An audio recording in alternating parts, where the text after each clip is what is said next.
Hey everyone, I'm Trent Kusters, co-founder and studio director of League of Geeks, and this is the Game Maker's Notebook.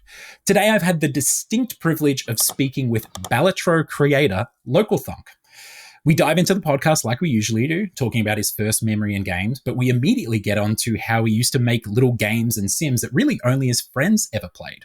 We talk about lessons he learned from those projects, whether it be scoping, the challenges of UI implementation, or when one of them is done and it's time to move on to the next one. Then we get into Balatro and we talk about how it was inspired by the classic card game Big Two and how he would play that with his friends.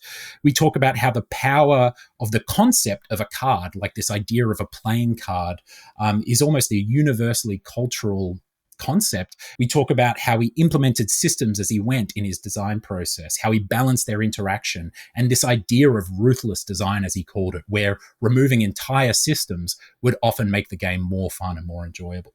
We talk about community feedback and the critical role that it played throughout his development. We talk about his success at launch critically, culturally, commercially, and how he actually took a step back from the public sphere shortly after launch and put boundaries in place to protect his physical and mental health. We talk about his relationship with Playstack, how he selected that publisher, and the various challenges that they went through and worked through together in releasing the game, one of which was the European Ratings Board, PEGI, conflating Balatro with gambling imagery.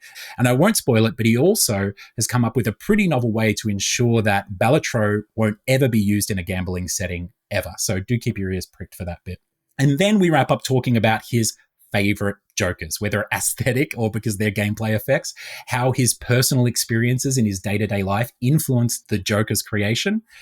This is LocalThunk's first commercially released video game, and the fact that he can articulate his design and development process and his creative discipline at a level of some of these other giants that we speak to is absolutely commendable. So whether you're a Balatro addict or you're just absolutely enthusiastic about game development, and that's why you listen to the Game Maker's Notebook, this episode's going to be a treat. And so without further ado, here's LocalThunk. Enjoy.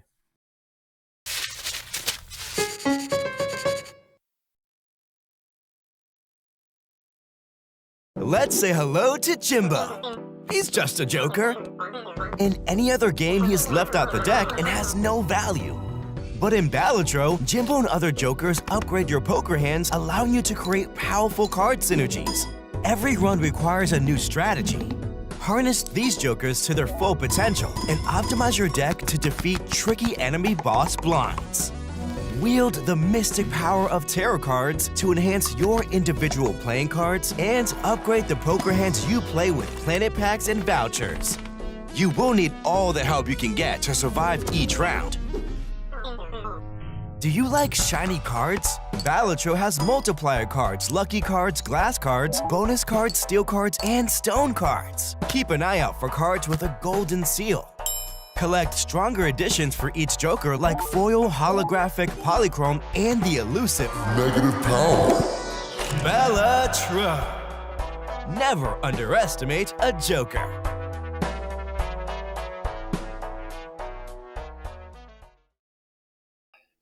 LocalThunk, thanks for joining us today. Thank you for having me. I, like 50% of the world's population, have been playing Balatro for I don't know how many weeks now, or should I say it's been playing me. Whenever my Steam Deck is in line of sight, I'm drawn to it. Whenever it's in a room nearby, I can feel it burning like the Ring of Mordor calling me. Congratulations on your success. The virality of this thing's just been amazing. Yeah, thank you. I feel like it hasn't quite sunk in yet, like all these months later, so it's still kind of surreal. Yeah, I can imagine. Now, I noticed you did a couple of interviews and things like that post-release, but then you kind of went dark for a little while and it took a break, or at least a break from the comms. Were you focusing on the mobile build? Did you sort of step away for a bit in the madness of things to soak it all in? It was mostly mobile stuff. It got really busy in the middle there in the middle of the summer. I wear a lot of hats, as you can imagine. I do most of the work. I have someone helping me with porting things, but it was good for me to just focus on, I think, the task at hand. So yeah, totally makes sense. David Lynch has this fantastic interview clip where he's like, every time I make a movie, people are like asking me, about the movie, and they're like, what do you have to say about the movie? And he's like, the movie is what I have to say about it. That's me talking about the movie. Yeah, I feel that. Yeah, well, hey, thanks for joining us. Really, really glad to have you on. But I do want to take it back to how you first got into games and sort of chart your course all the way to Balatro, because, I mean, Balatro is one of those games that could seem like an overnight success, but I know that there are a few things that sort of helped along the way and that there were stepping stones before Balatro. So let's take it all the way back, and let's start with your first memory of video games, or the first time that video games kind of changed your brain as a youngster. Do you have any recollections?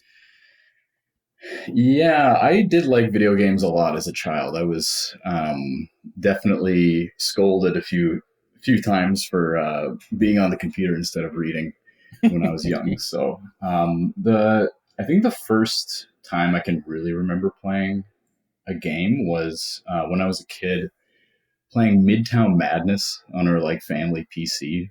Yes. If you haven't heard of Midtown Madness, it's like a weird racing game, kind of like GTA, but you can't like get out of the car, so it's not as gratuitously violent or anything. Well, yeah, it's a Rockstar game as well. A lot of people, they play it, they don't realize too. That's why it's kind of got those GTA vibes. I'm learning this live right now. I had no there you idea. go. See, yeah.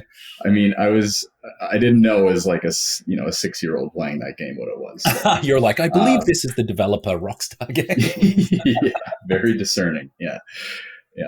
That was definitely my first like big memory of me playing a game and being excited about going back to it. And I played it as kind of like a sandboxy experience, just like playing in this world.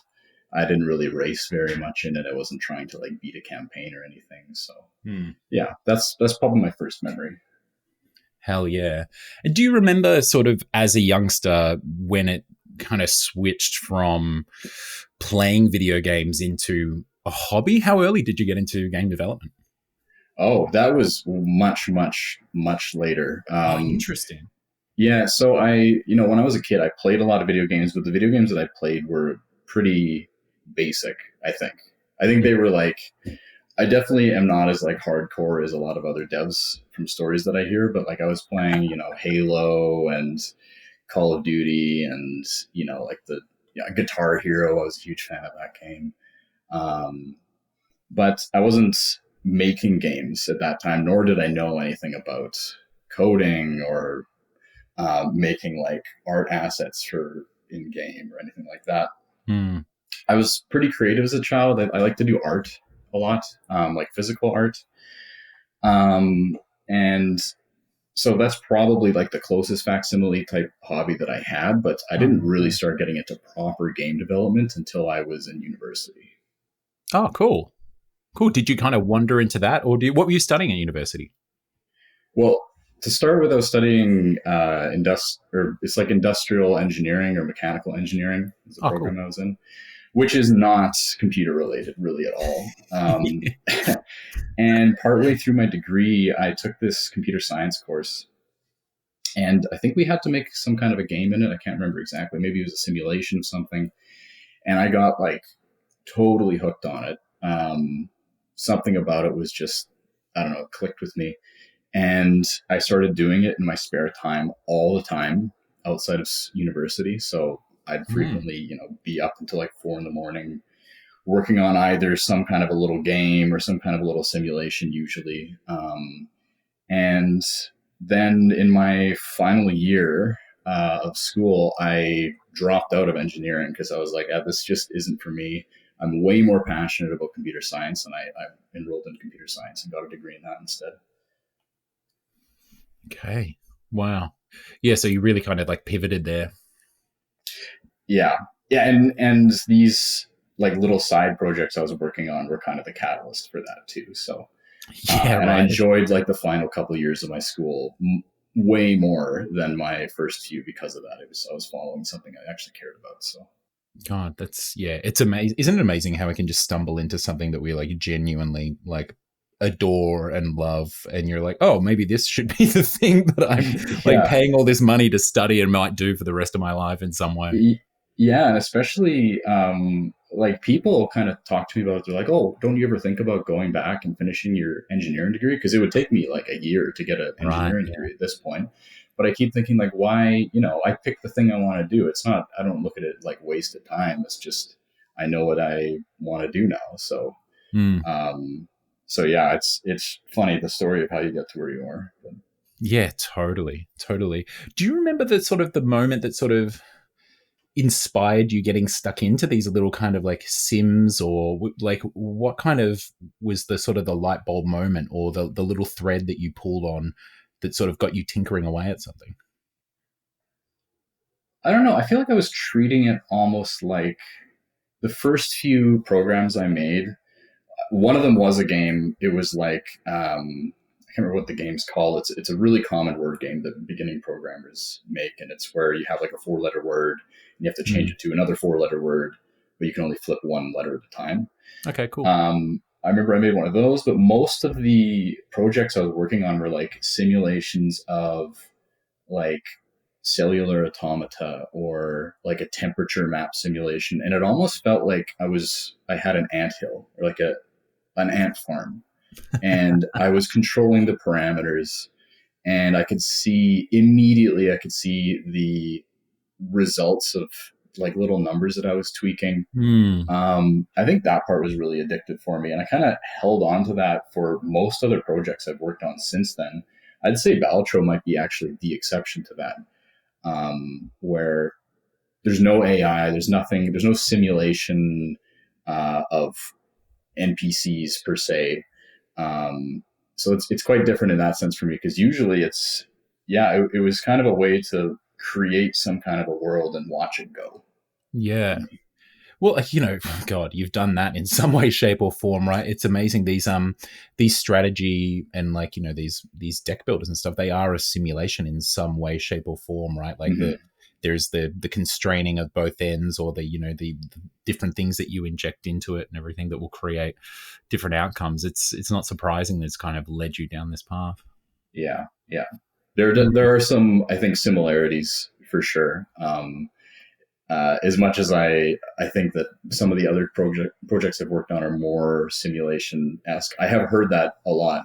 How it's kind of like a Rube Goldberg experience, and you do kind Yeah. of watch it go. So, Like, who were you just making these games for yourselves, or did you have like were you sharing it with your classmates at university, or? it was mostly for me. I did share it with friends. I like to, I'd make a build of a game and I'd send the files on like Google Drive over to a friend and be like, hey, I made this. I thought you might find it interesting. Mm. But for the most part, it really was for me because I liked making them. And actually, I think that's one of the surprising things to me is that I don't hear a lot of other devs tell me that story. For people that I've talked to, usually they knew they wanted to make a game, they wanted to release a game, and they wanted to, contribute to this rich industry that we're in. And I Yeah. felt kind of like I didn't even know a lot of it existed. I think if I knew about it at the time, I probably would have been more interested in publishing some of these games to like itch.io or Steam or something. But Yeah. I Right. don't know. I feel like I was kind of in my own little world for a long time. Yeah, that's quite amazing in and of itself. I was the same for many years. It wasn't until I was like, even though I played video games, like the only thing I did as a kid was like skateboard, did taekwondo, and played video games. That's it. Like, and I just didn't realize at any point in time that you could really that it was possible to make them as a job. It sounds funny to say out loud, but like I had some Yeah. moment, and then when I did realize, I was like, oh, that's not for me. That's for like super smart maths geniuses or something, because I knew there was coding involved and I never identified Yeah. as a super smart maths genius. I think that's honestly where I was coming from too, is that I Mm, knew that it existed. I knew it was a job you could get, but I had heard all these stories about like how hyper competitive the industry is, which it is. mm, And I thought like, oh, so there's no point. Like there's no way that I could break into that. So I may as well just do this for me and not even bother. Like not even worry about it. yeah.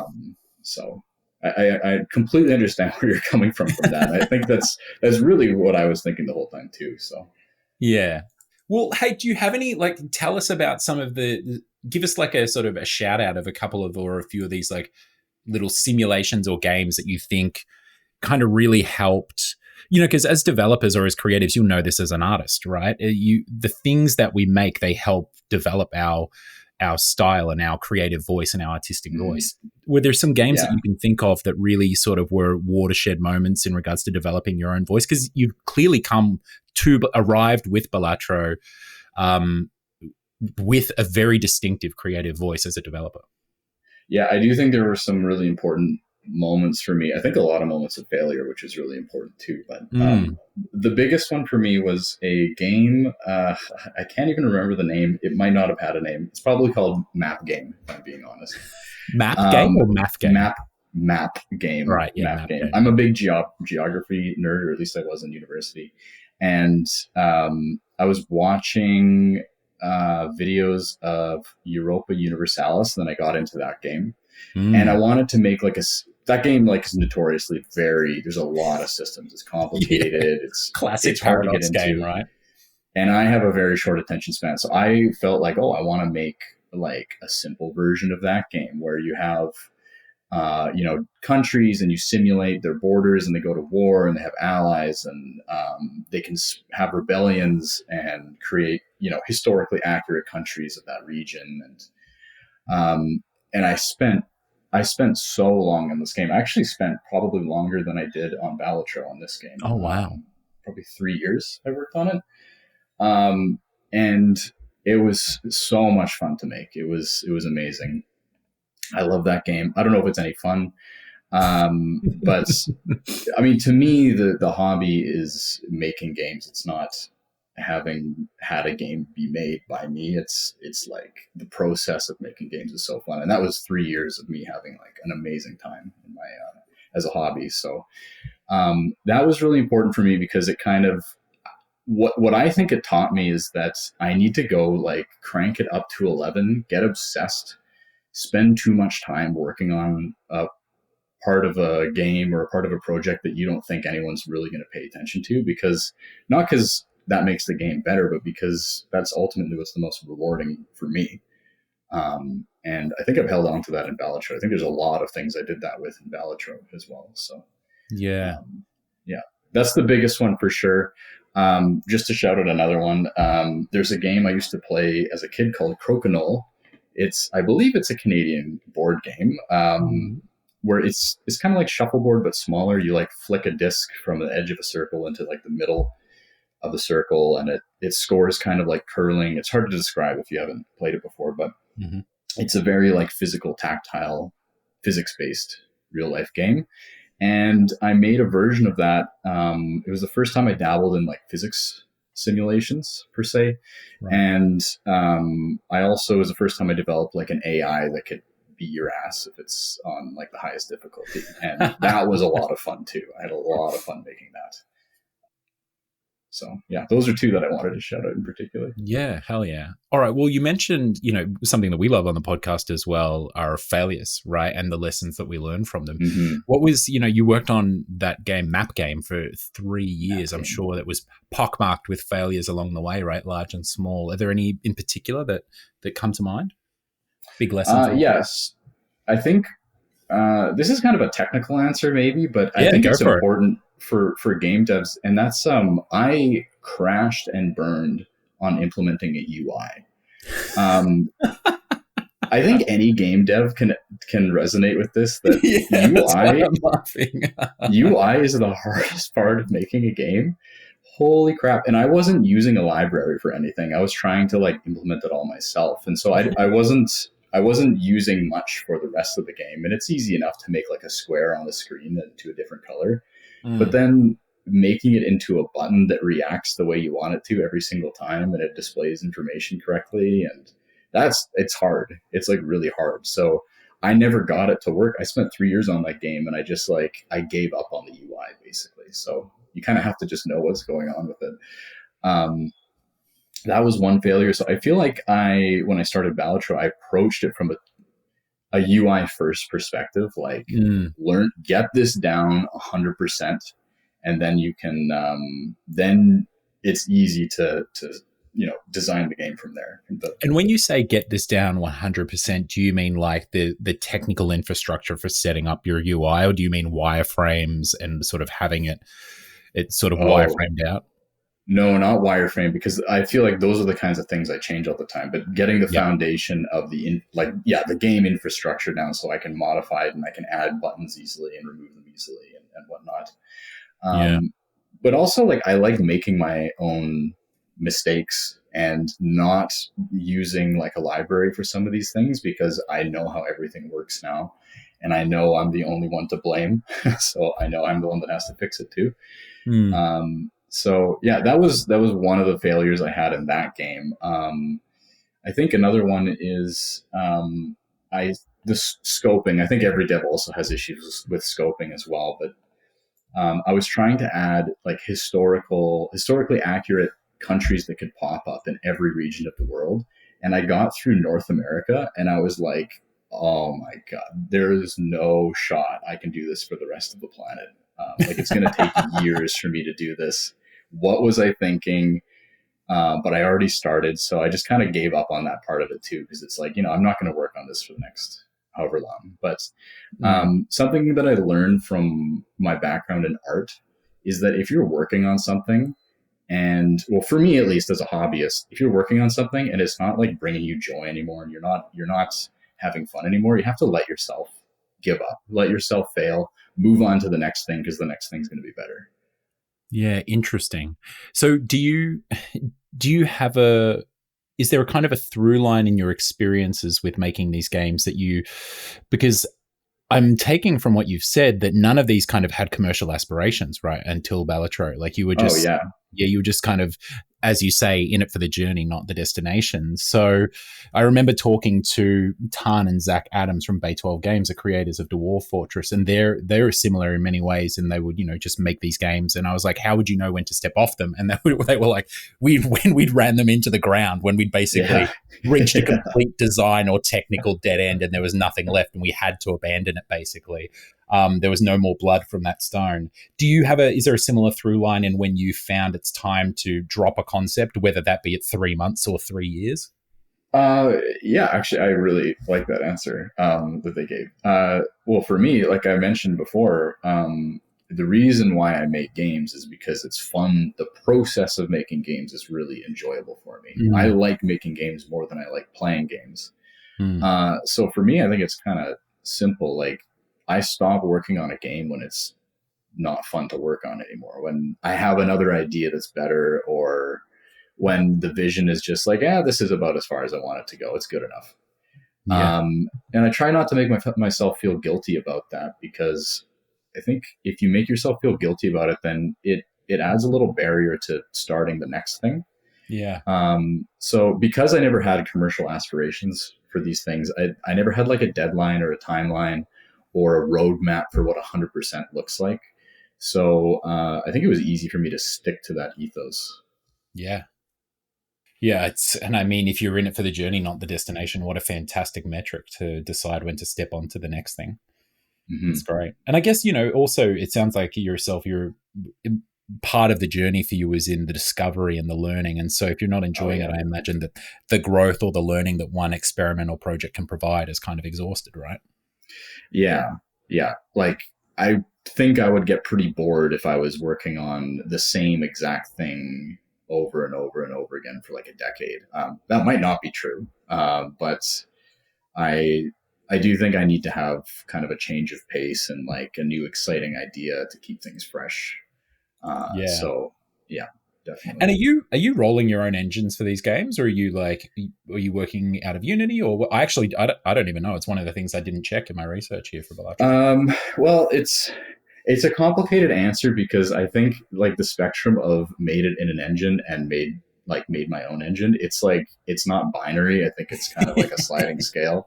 Yeah. I think I'm somewhere in the middle. I use a framework called Love 2D. Right. Okay. Wow. Which is kind of like, heard that I'm familiar with it, but no one has ever mentioned that on this podcast. Oh, yeah. It's not, there's not like a ton of games that are made with it commercially, but it's really popular with game dev jams, because it's pretty easy to get like a prototype off the ground with it. Yeah. I moved to that from like C++ because it was quicker for me to do the same kinds of things that and a similar level of control to what I used to have. So Yeah. And you're something like, scripting in Lua with that, right? yes, Yeah. exactly. I'm scripting in Lua, and which is a language I've totally fallen in love with too. All right. It's, I don't know. There's something special. It's so idiosyncratic and weird in a lot of ways, but it's, I don't know. I love it. Yeah, I remember when I first got started in video games, that was like the scripting language that our own proprietary one of the studio that I was working at was based off. It was a lot of fun scripting stuff. Yeah, I think most people's experience with it is as a modding. Like they use that for modding in like Roblox and in World of Warcraft, and even like Photoshop. I think is all the scripts are written in Lua. So that's usually people's experience with it is like as a tacked on modding framework to some other game. The chosen language of 13-year-olds and graphic designers around the world. Exactly. But I don't know, for me, it was, I didn't want to learn Unity or Unreal or whatever, because I didn't want a big clunky IDE. Like I had background in a lot of this stuff already. I wanted like a low level of control. So I made like my own physics engine for the game, for example, just because I didn't want to use someone else's. Like I thought it was like a fun challenge to try and make like realistic looking and feeling physics in the game. So yeah. Oh yeah, well, yeah. Congrats. It's funny because you really struck that balance of like real, because we developed Armello, which obviously has like cards in play all the time, and like taking those cards. I remember our absolutely superbly talented tech director Tom, like in a day, whipped up like a shader that gets applied to the cards that just makes them look like they're fully in a 3D space. And it was one of those, when a programmer goes off and does something, it just blows everyone's mind in the studio. And you've managed, so the reason why I say that anecdote is I know the difficulty of like trying to make something sort of have that physics feel to it, but the issues that you can run into with the real physics side of things, but having it be, because obviously a huge quality of your game is the arcadey, punchy feel to it. So you struck a really great balance there. I mean, we haven't really got into Balatro, but I think this is a perfect segue into this in particular now that we're just chatting about it. Was there, tell me about that sort of finessing of like the physics and the tactility of the game and, maintaining that arcadey feel to it. Right. Yeah. So I mentioned earlier something about how I wanted to crank it up to 11 for some things that I didn't think anyone else would care about. This is one of those things, and it just so happened that people cared about it. I spent an absurd amount of time just like changing a formula a little tiny bit, running the game, mousing my cursor over a card, moving it around, seeing how it feels, going back and forth and doing that, like hundreds and hundreds of hours doing that kind of a thing. Just because it was so fun and satisfying to do that. And I was so motivated to make it as good as possible because it just felt, I don't know, it was so rewarding. The process of doing that was just so rewarding.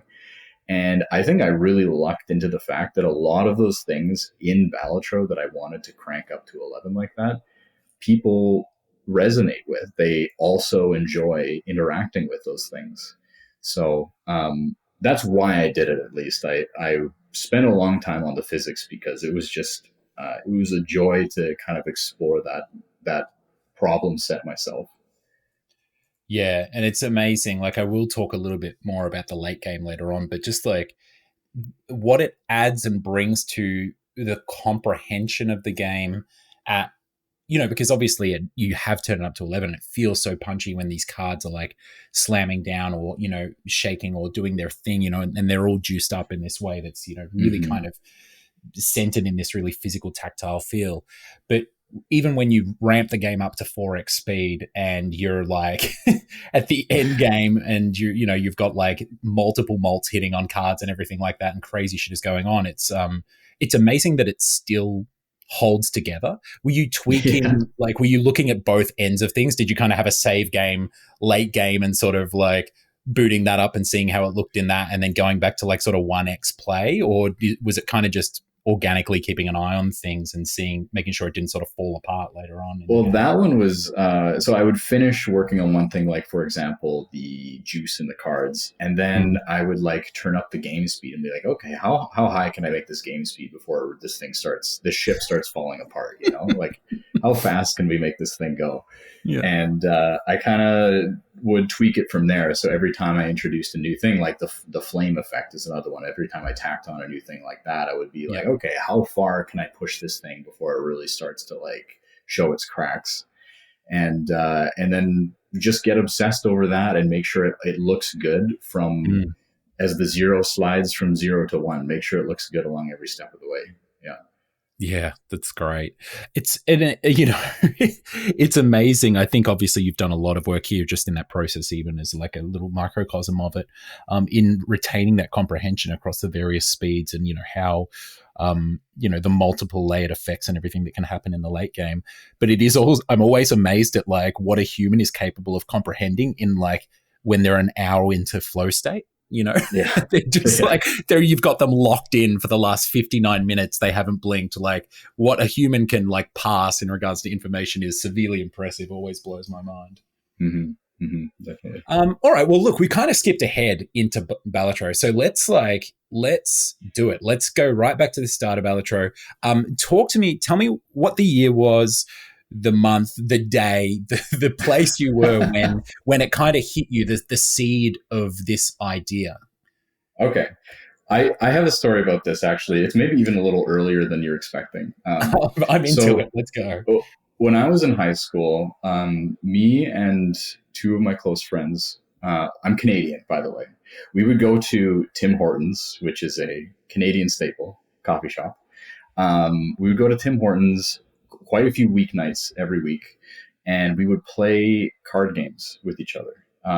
Like I played card games my whole life. Like with my great grandmother, I played card games with my family growing up, with my friends, just normal 52 card games. And when I was going to Tim's a few times a week with my friends, and we made a game. It was my first experience with game design was then. Actually, we made this game. It's based on a Cantonese card game called Big Two. Big Two. Wow, that is a deep cut. Yeah, how are you exposed to that? Was it family or friends? Or? No, it was one of my friends showed us how to play it, and right. I had played the game Janitor or President before. It goes by a bunch of different names. It's a card shedding game, and it's very similar. But Big Two is, I think that's the one that we played the most. Big Two, and we kind of organically came up with this weird version of the game where instead of playing everything face up, you actually play it face down and you say what you're playing, and then there's kind of like a bluffing. Maybe I'm just going to dive in here for our listeners who aren't familiar with what Big Two is. Maybe just give them like an overview, because the similarities to Balatro are like evident once you sort of understand. Oh, for sure, yeah. I guess if you know Balatro, then basically you have a hand of cards. I believe you start with 13. I'm not entirely sure. But you have a whole bunch of cards in your hand. You're playing against other players that also have cards in their hand you can't see. You play maybe like a 3 by itself, and that counts as a poker hand, just a 3. It's a high card 3. And then you go around the circle, and then other players can play a higher card. They can play a 4, 5, 6, what have you. You could also play a pair instead, and then they also have to beat it with a pair. You could play a 3 of a kind, 4 of a kind, a straight, etc. You're playing poker hands basically. So there's a lot of similarities at the base mechanical level to Balatro there, which is actually what Balatro is based on, is Big Two, not on poker. So that's Big Two. Normally you play all those hands face up so that the next player knows what to play, but in our version of the game, you play them face down, and then you say what it is. Oh, this is a 3. This is a 3 of a kind with jacks, or what have you. And then there's a bluffing component. And it was so much fun. We played it all the time. And I don't know, I have a lot of memories of us playing that game. And so during the pandemic, years later, I wanted to make like an online version of that game, because there are online versions of Big Two that I could have played with my friends, but I wanted to play that original game that we made all those years ago with them. So I was initially, it was December 2021, maybe either 2021 or 2022 that I started working on this game. And that was the intention. It was just going to be our weird version of Big Two. That's all it was going to be. And at the time, I was watching Northern Lion play Luck Be a Landlord, and the idea kind of hit me. Like, I kind of abandoned the original idea of the game right away after I had kind of the engine made. Ryan's just like, his stream has just completely turned you in a 180. My poor friends, I was like, oh, I got this fun idea. We could play, that old game we used to play. We could play it. And then like 2 weeks later, like, yeah, never mind, guys. I'm on this other thing.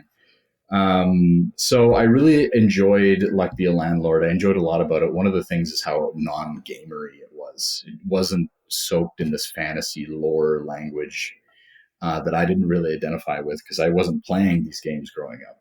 I was playing Midtown Madness and Halo. I wasn't playing, Dungeons and Dragons and like Diablo. So, I love that about it. I love that it was just pure numbers. And then that was kind of the excitement of it. And I love the engine building ideas behind it. So that's kind of how it all started, is December back in, I don't know, about 3 years ago at this point. So yeah, 2021. Yeah, wow. It's funny, and just for our listeners as well, our wonderful producer Claudio has mentioned that another variant, or it's got numerous variants, but another name for a Big Two is, especially for our Filipino friends, is Pusoy Dos. Or it might be called, Big Juice or Top Dog, depending on where you're from. But yeah, great game. I remember playing. It's funny because I've, I just come from a family of whiteys. Like, there wasn't really an Asian influence when I was younger, but we played that as kids as well. It was a classic. Yeah, that I think there's something about these shedding card games. I think most cultures have some variant of this with the standard 52 card deck that's popped up over the last like 100 years. I feel like when I describe the game to someone without saying what the name is, they'll be like, oh yeah, that's this game. I used to play that when I was a kid. So it's just funny. I don't know. I think there's something really magic and special about playing cards. Is like this shared cultural language of games. And the conversation always comes up over and over again when I talk to game developers about it. Like, there's something very inherently magical, I think, about playing cards. So yeah, I'm so glad that you said that, because that's like something that I had in my notes here, and it is something that I wanted to dive into with you, because coming from Armello, even where it's not playing cards, right? We understood that. And it was very evident from so Armello, we prototyped it on paper for about 8 months before we got stuck into anything digital. And even just any of the mechanics that we turned into cards, there was some that really worked and some that didn't. And there was this really, I can't recall the design metric or the sort of the razor that I'd come to realize back then, because it was 10 years ago or more now. But there was clearly card or features that worked, because the construct of a card is this universally understood thing, in it, like that you have like the design affordance in a card, like you hand someone this rectangular piece of paper or cardboard and they know what to do with it. They know that they play it, that it has some kind of functionality, that it can interact with other cards itself. There is, lore around them. It's so easy to have this lore around them being magical, or that things can be contained in them. Like, all of these games that, even if they use a poker deck, we're projecting concepts that are abstracted a lot of the time into these, 52 deck, 52 card deck, the classic playing card deck. Tell me a little bit about what you realized during development you were latching onto and you were utilizing. And because obviously, as you mentioned, you play Big Two, you wanted to do this thing with your friends, and then you saw Ryan streaming Like Be a Landlord. And I'm guessing, you didn't say it explicitly, but I'm guessing the big pivot for you was away from multiplayer and into a single player kind of roguelike variant of the game. Yeah. Right? Yeah. So huge pivot, obviously, really special there. But was there something, did you know from the start that you were onto something really special and magical with the playing card thing? And what did you learn after the fact? And obviously the game went super viral. It's had an impact, obviously, on the success of the game. I'd love to hear the difference in, how you perceive the value of just the 52 card playing deck, and the Right. construct of cards and the concept of a card in our minds culturally, and then how you feel about it now afterwards, and seeing Yeah. the success that you've had and how people have reacted to the game. Well, first of all, I completely agree with what you were saying earlier about cards being, it's people just know what to do with them. So I think when I started, I didn't really know that. I wasn't basing this game, this engine building game, off the fact that people have an inherent understanding of what to do with cards, and I'm really leaning on that. I didn't Mm. know that until partway through. So I think what I've done is I've really stood on the shoulders of giants, and I've borrowed this tried and true game design strategy, which is, I think it's kind of skeuomorphism of people just know what to do with cards. They see a card, they know what it does, they know how to interact with it, like you said. Yeah. I borrowed that without really thinking about what the implications were. And I think I borrowed a lot more heavily than other games in the past have. And I think that's part of the reason why I succeeded too. Like, not only did I borrow, like, you're supposed to play a card or you could discard a card, because other games are like that as well, but I also borrowed things like the language behind rarity in trading card games. Like, Mm. oh, this is like a foil, like I'm opening a booster pack. I think people kind of have an understanding of how those things work as well. Yeah, and Um, they're also linked to like memories and high spikes in emotion from when you're yeah, a kid, and you get your first like Blastoise foil or something from your Pokemon deck. yeah, Seeing your first foil Joker in Balatro, like, absolutely is like tapping into some kind of path of yeah, your brain definitely. networks that was like formed as a kid. Yeah, definitely. So there's an element to that I was borrowing from not only like playing card traditions, but also just general card game traditions. I was pulling it from any direction I could. Tarot Yeah. cards, right? I'm pulling from that as well. So another part of it is that I also didn't tack on too much complexity to the core mechanics of the game. So they are, Mm. when you start, it is literally just playing cards. That's all it is. Like, you're playing it like you're playing Big Two, Yeah. or poker. Like, you're just trying to find the highest scoring hand in your bunch, and you're trying to discard to get better hands and what have you. And then I think the thing where I started taking creative liberties and like extending past what people are familiar with is the jokers. Mm. A lot of them are just kind of wacky. Like, the starting joker is obviously just like a normal joker from a deck of cards, but like, they get wacky. The things that they do have nothing to do with normal playing card decks at all. So I feel like a lot of the design of the game is like a Trojan horse, where I snuck in a more complex game wearing the hat of a simple game, in a Yeah, way. it's the pill in the peanut butter. Yeah, exactly. It's the pill in the peanut butter. Yeah, exactly. Yeah, it is amazing, and it is like, you've laid it out here. And to be completely honest with you, I hadn't actually thought about it that way. Obviously, I'm playing it and experiencing it like everyone else, but yeah, you just play the game like Big Two, and all of the elements around it are then layering the trading card or the Yeah. tarot mechanics and everything. So your complexity as a player and how you interact with it doesn't actually change. It's just your comprehension of how things are going to play out, right? Yeah. Yeah. And I don't want to say that I completely lucked into making it, this really simple experience to start with. I think the reason why it happened that way is because I dislike complexity in other games. Mm.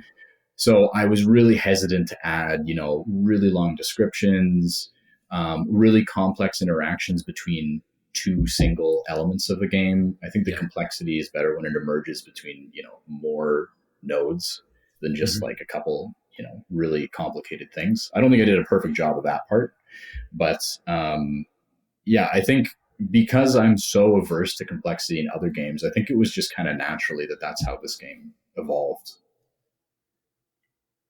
Fuck yeah. Yeah, it's so incredible, like how organic it sort of has seemed to have happened. So let's go back to this timeline of your development. So you've had this moment where you're watching Northern Lion play Like Be a Landlord. You decide on this pivot. What are the kind of, was it just like, oh my God, this is it, and you were like a coiled up spring and sort of, you know, you had a big burst of momentum? Or like, tell me about those first few kind of prototypes or so, or I'm guessing that's how you work. Yeah, I was kind of just stumbling forward a little bit. Like for the first, I don't have like a game design document or anything. I Yeah, no, just you kind of just like feel let it it out. fly. Mm. I didn't have jokers in the game for like a few months, um, I love which that. sounds I love crazy that. now. Yeah, I know, But right? I love those weird tidbits of game trivia. It's like, yeah, we didn't even have like Ali in the game Last of Us or something like that. It's like you didn't have the central mechanic in your game for however long. It's so beautiful. yeah, well, it wasn't very fun. Like at the start, it was just kind of like you play the hand, and then that's kind of it. Like the only way you interacted with the game is you upgraded the playing cards, and that was Mm, it. And it was too complicated because then you, instead of keeping track of 5 jokers, you're as the main thing, you're keeping track of 52 cards as the main thing. And I wanted yeah. that to like not be the main thing that you're thinking about when you're playing. Hmm. So that it evolved very slowly. I wouldn't even say it was fun at all for like 8 months in development. Yeah. Wow. Um, but actually, personally, I don't think I had fun with the game until like the week it was released, if I'm being honest. But just You like know, all my previous, that's not an uncommon thing, right? And like it's very, so I work in strategy games, obviously, right? We have a studio for the last 13 years. We've been making strategy games, and Mhm. it's insane how long you can be making your own. Our last game that we released did around the same time as Balatro, just a few days afterwards, Solium Yeah, Infernum. That game is a reimagining of a game that was released in 2009. Like we just basically, like, obviously I don't want to minimize it, but you know, like we took this game from 2009 and brought it into the, you know, the into 2024 and made it 3D and everything. We, you know, tweaked some things, but it was a game that we knew was there and worked. We knew what we were right. making. Not only did we have a blueprint, we had a whole existing game, and still the game fucking sucked for ages. I remember talking to Shams, formerly of Paradox, now Arrowhead, and him talking about how bad Crusader Kings 3 was for like so long in development. It was like the Yeah, third iteration of a game that they'd been developing for 20 years. It's these systems heavy games, right? Like I've actually read an interview where you talk about, you know, the key of, or, you know, the core of Balatro really is like things interacting with each other, right? And creating these really interesting decision spaces of what card do I play to get these things, and having effects and cards and content layering over the top of each other. You need a hmm certain amount of systems and then a certain amount of content in the game for that to even work, right? definitely. Oh Yeah. yeah, and not only that, but like when you add a system, it when in my case at least, I'm batting 500. Like I very often add a system and flesh it out over the course of a month, 2 months, 3 months, maybe a year. And then it's like, oh, this actually just sucks. This is not fun. You have to Mm. be okay just like getting rid of it. Because with a systems heavy game like this, if an entire system you're interacting with isn't fun, then all the systems that it interacts with are also going to suffer for it. So you have to be really ruthless, I think, with your design and being okay. Just, yeah, I just wasted a whole bunch of time, but it's not a waste because now I know that this doesn't work, you know? Yeah. What a fantastic piece of advice. How one system can just poison the well, so to speak. Yeah, you can't get attached to it because I have an example of one. Like I was struggling with the money in the game, and Mm. people were able to re-roll too much, so you could basically just force whatever build you want every single game, which is counter to my kind of design idea that I had.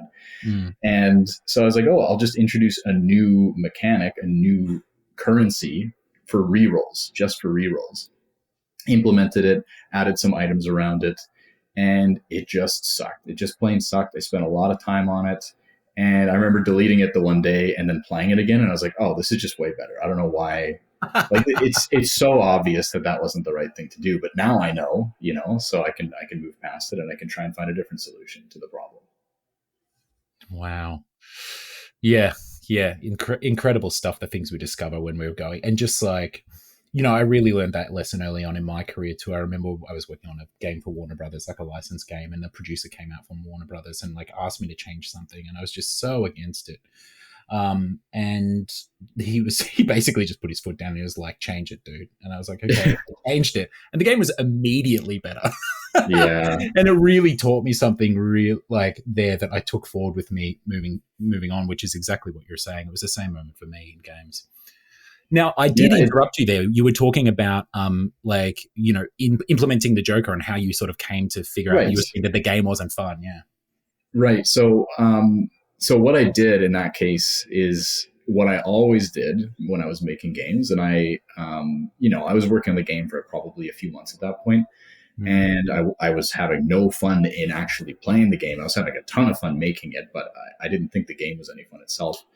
And I gave it to my friends to play. I think I gave it to 3 or 4 friends, Mm-hmm. and I think some of them probably didn't play it because they're like, "Oh, what is this?" Like, "Oh, here he is giving us another game again." But one of them, like a month or two later, one of them, I was talking to them. They're like, "Oh yeah, that game, that card game that you had, I played it for like 40 hours," and Hmm. I'd never heard someone say that before about one of my games, and I was like, "What?" Like, Yeah. so I knew that there was something there at that point. I wasn't maybe able to experience it because the discovery process was already gone for me, and that's kind of a big part of roguelikes. But so I knew there was something there at that point. I didn't just didn't have a chance to experience it until much later. So Hmm. Yeah. Hell yeah.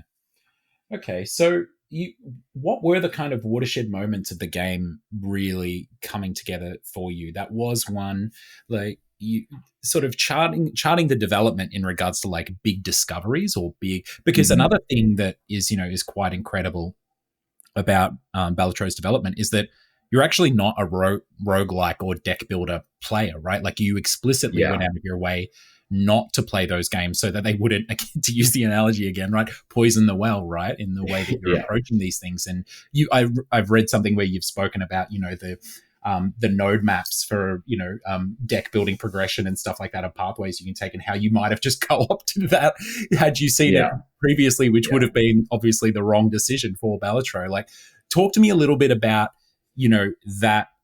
that thinking, and then maybe some watershed moments through development that you think you came to organically. And I've got a couple here that we can dive into as well. Sure, yeah. Well, to start with, like I have played roguelike games before, and I really enjoy them. Maybe not as much to play, but more to think about. There's something about the discovery process and the whole idea of synergies just going completely off the wall in a game like The Binding of Isaac that I really do love.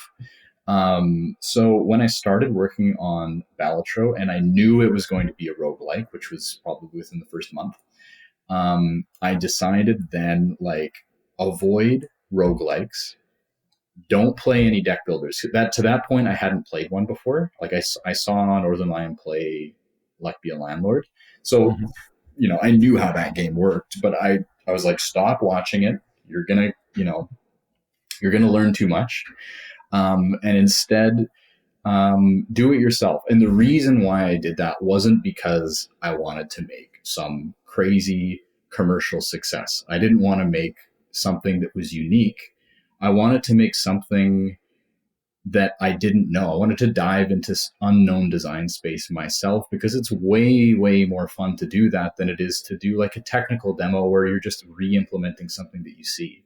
Yeah. I don't find that nearly as fun as just like going headfirst into a problem yourself and trying to figure out which way is up so that you can swim to the surface. I find that way more rewarding personally. So that's why I did it that way. Now, I think one of the things that I have seen people say is like, oh, I didn't play any roguelikes before. That's not true. I've played roguelikes before, and I even played a few roguelikes during development. I was trying to avoid deck builders specifically. So I was playing, I think the one I played the most was Risk of Rain Right. 2. I really love that game a lot. Um, but that was really the only one I played for about 2 years of development for this game. So I was trying to avoid in general that whole kind of area. Yeah. And you think it obviously had like a positive impact. Is there anything? Okay, here's a question: have you played many deck builders in the time since launch? I've obviously you've been a very busy person, but Yeah, so I played Slay the Spire, yep. and I like that game a lot. I've played a few since then as well.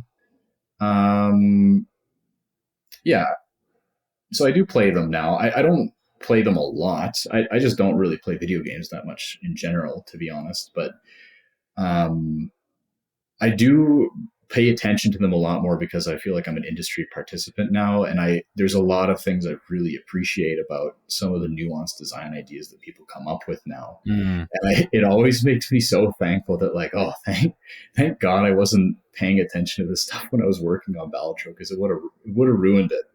I think I just would have stolen all these ideas, you know. Yeah. So sorry. Second part of your question there was about did I stumble into anything good because of that? And I think most of the good things that I implemented were stumbled into because of that. So Wow. like the skip mechanic in the game, for Yep. example. I think it's maybe a little controversial. I really love it though. It's basically my version of the navigation system, like the node map. Mm. Um, the the scoring system is just multiplication, but I feel like I don't see it very often now that I look at other games. Um, and the tableau of jokers where you can remove them if you want, but you only have a limited set of them. It felt really natural to me, maybe because I had like the background of Big Two and you have like a maximum hand size in Big Yeah. Two. But looking at other games, I don't see that very much either. So I do think there are some small, they seem relatively small to me, design ideas that actually have very large gameplay impacts and very large design implications that push me in different directions throughout the years working on Balatro. Yeah.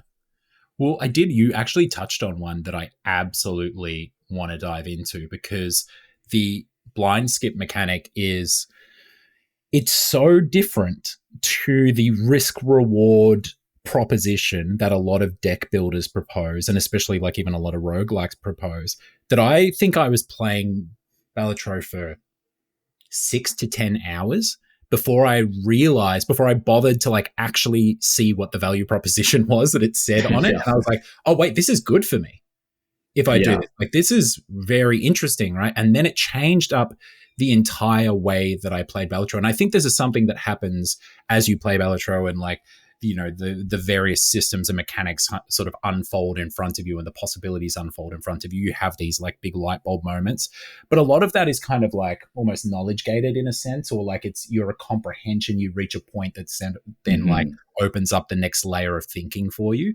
Whereas this one was like a mechanic very explicitly that I took for granted or kind of ignored, or just projected my own expectations based on my frame of reference from design conventions Yeah. across the genres, that it was going to be a completely different proposition to what it was. Tell me Yeah. let's talk a little bit about that skip blind mechanic and how you arrived at it, and you know, when it started feeling good, if there were any sort of wins or fails there in getting it to where it is now. I'd say that the skip blind mechanic is probably the one thing that's weakest about the game, and that has been the biggest struggle to get right in the Wow. game. But there's something I love about it anyway, even though I still think it's not the strongest mechanically. Mm-hmm. So it was probably a year and a half into development when I first introduced it. Before, you always had to do small blind, big blind, boss. And the first iteration of the skip mechanic was if you skip both small and big blind, then the next shop contains a playing card that has like a seal on it, I think is what it was. Horrible reward. The players were all like, why would I ever do this? The value proposition's terrible on this. And I'm like, yeah, you're right. So then I introduced, it was about a year and a half in development, maybe 2 years. I started introducing different types of skip tags that you can get, this new basically layer of complexity where you have different types of rewards. So the value proposition changes throughout the run, and it changes depending on the context of, what jokers do you have? What's your deck composition like? Are you struggling to score points? Like that kind of thing. So I think it's in an interesting spot right now. I do think that on average you should not skip. the blinds. I think it's better to play each blind and then get the value out of playing the round. Yeah, it But definitely feels like whenever I do it, there's a sync occurring for, in some way that that's gonna, catch yes, up with me at some point. Yeah. yes, I think there's a balance there. I do have kind of a target of like, oh, I want, maybe 15 to 25% of the time you could skip. Yeah. That's kind of the ballpark I was aiming for in design. I think it's probably less than that, ideally quite a bit less than that. But I still find it really interesting because I do feel like it's a little bit like it's my baby. I feel like I came up with it as kind of a novel solution to a problem that in some ways represents a navigation system in the game in kind of a crude context. But Yeah. yeah. Yeah, it's really cool, and I actually like I said, it really changed the game for me when I started interacting with it in that way. It's It's really one of cool. those. It's weird. It's one of those things. I think when I see players play the game, it's almost hidden in plain sight. Which there's a lot of mechanics in this game that are like that, where you can just kind of ignore what you're seeing on the screen, and you can still try and win the game, and you might be able to win a run that way. But you don't have to interact with the skip tags if you don't want to. So like there's a lot of people that like, oh yeah, I never read what those are. Like I never even consider them. Or there's a lot of people that's like all they do. They just try and skip every single time. So Yeah. yeah. Yeah, I definitely I would say I'm not in the 15 to 20% camp, that's for sure. Yeah. But which probably has something to say about how far I've made it through Balatro as well. All right. Look, I think something else that is really interesting about this, because correct me if I'm wrong, the progress that you're talking about making on this skip blind mechanic happened after your game first interfaced with the public, which I believe was putting up a public demo on your Steam page. Am I right? That's the first time the game went public? That's right. It was a beta test, Steam beta test feature. Yeah, they were like play testing or whatever. Yeah. Yeah. Okay, cool. So talk to me a bit, obviously, like deck builders and, roguelikes, the community interaction and engagement with that is massive. And you'd been playing with a few friends already. Obviously, they were playing the game, as you mentioned, and had been yourself who'd been interacting with this. But it was the first time that it had gone out into the world. And I mean, I know that some streamers and that grabbed it and it got a bit of traction even in the demo phase of its life. Talk to me a little bit about how that community and the public engaging with your game and the commentary coming around it, how did that change the shape of your development? Like all of a sudden it being out in the open and you now having these stakeholders, so to speak, of like public. How did you pass that information? How were you collecting it? How did you decide what was for the game and what wasn't? Yeah, it was a really interesting time. I struggle to remember a lot of it because this is around the time when everything started happening, and like publicly, I think a lot of people saw and interacted with me in like my Discord, which is where I started talking to people more.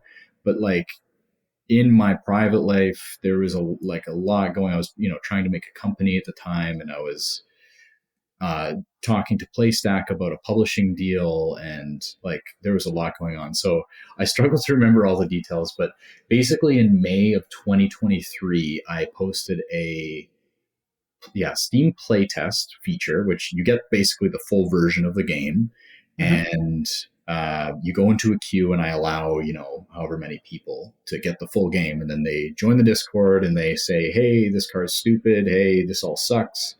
And I'm like, "Yep, yep, yep," and then I write it down into a big spreadsheet. And so that was the first time I got like real data about the game, and basically immediately the game was completely broken. It was an unbalanced mess because of course it is. I'm not a highly analytical guy. Like I'm not the person that would solve this game. There's smart people on the internet they love doing that kind of thing. So, but even then it wasn't popular for at least, it didn't start getting popular at all for at least a month and a half. So it was up, and I think I had maybe 100 people in the Discord, very, very passionate about sharing their ideas, coming up with new ideas, discussing, and I would say a very respectful, very positive manner. So I think we made like this really nice, almost like a game design community with the players, where we would listen to their feedback. They'd be like, "Hey, this is too strong. Hey, this is too weak. Why would I ever skip? This boss is unfair." And I would try and listen to everything, and I would really try and take it to heart when I heard stuff come up more than one time from more than one player. I think it was pretty obvious that, like, you admit that you're wrong as the designer sometimes, because I can't play this game as much as 30 or 300 people can. So Yeah. so that's how it started. That's how kind of the iron started getting sharpened with other people's iron. And it, after it kind of exploded in popularity over that summer, from all these streamers playing the game, so did the number of people that were testing the game, and all the attention. And a lot of it was hard to deal with, but I tried to keep the same ideas of, like, try and listen to everyone, even if they're being negative. Try and listen to what they're actually saying about the design of the game and the balance and the changes that they want, because really it just means that they're passionate about having fun with this thing that I've made. Yeah. Were there any particular systems that you feel the state that they're in now basically is complete thanks to the community? Like there was just invaluable feedback that came through on some particular system, or even something as specific as a boss or something like that. Right. I would say literally all of them. Yes. I think there's more. After I went public with the game, I do think there are more numbers and jokers and vouchers and bosses and everything that I changed than that I let the same. Wow. So pretty much everything I have to thank some passionate people that wanted to hone this game to be something more than it was. We, at one point, we threw out, I believe, half of the bosses. There's 30 bosses or 30, can't remember exactly how many, but I basically deleted half of them because I was like, yeah, everyone was complaining about them. They weren't good. And then we had a huge brainstorming session on the Discord, and we're just trying to come up with different ideas for bosses. And I was trying to engage all the different people to contribute. And then we had a big vote as to what people liked, so I could kind of narrow it down a little further. And from there, I tried implementing some things and testing them myself. And so that's kind of an extreme example of, like, it's almost like democratization of design. But I try and guide those conversations as much as I can to I was just use my thinking design about that. brain. As you were describing it, I was like, wow, that is a very democratic design process. And something I've also noticed about the Balatro community, no matter where you find them, it's surprisingly non-toxic as well, as far as games communities go. Tell me a little bit about your relationship with the community and how you think you've fostered what it seems like from the outside to be such a positive relationship. I mean, sometimes these things, even with the best of intentions to have a democratic design process, can backfire on us, right? Like, you bring people into the design process and then you go, hey, that's great feedback, but we're going to take it in this direction. And then all of a sudden it's like, well, but we all voted the other way, like, how have you gone about setting those boundaries and keeping the expectations clear and, fostering such a great and constructive community? I think anyone that was around the Discord at that time will know that I was also kind of a hardhead sometimes. And I would say, like, no, like, it's going to stay this way. There are reasons why it's going to stay this way, or no, I'm going with this idea, even if it's not the most popular idea. Yeah. I wanted to hear ideas from all angles, because you never know when you're going to hear, like, oh, that's obviously the best idea. That's definitely what the game should have. But at the same time, I still did feel like the designer, and I don't think that people got upset that I just, like, wasn't listening to them either. I think I always tried to be respectful to people. And since the game launched, I have not really been involved in the Discord as much, because there's too many people. For my own mental health, I can't be around, like, online discourse this much anymore. So I'm just trying to focus on the things that make me happy about game development, which is making a game, and not necessarily spending so much time discussing it and debating it and just getting back to basics about why I did this in the first place. Yeah. Yeah, it's so funny, like especially with the kind of success that you've had, right? There's this great phrase from Greg McKeown, the writer of a book called Essentialism, and he says, "Success begets opportunities, and opportunities distract." And Yeah. that, in his instance, he's talking about business opportunities and things like that. But it can Right. also just distract you from the things that you care about and your values and what is actually important to you at the end of the day. Yeah.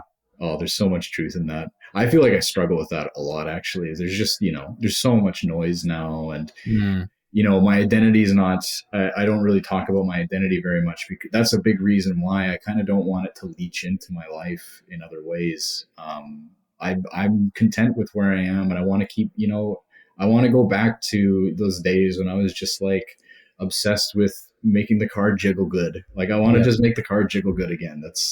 So I'm Yeah. trying to like recapture that feeling. Yeah.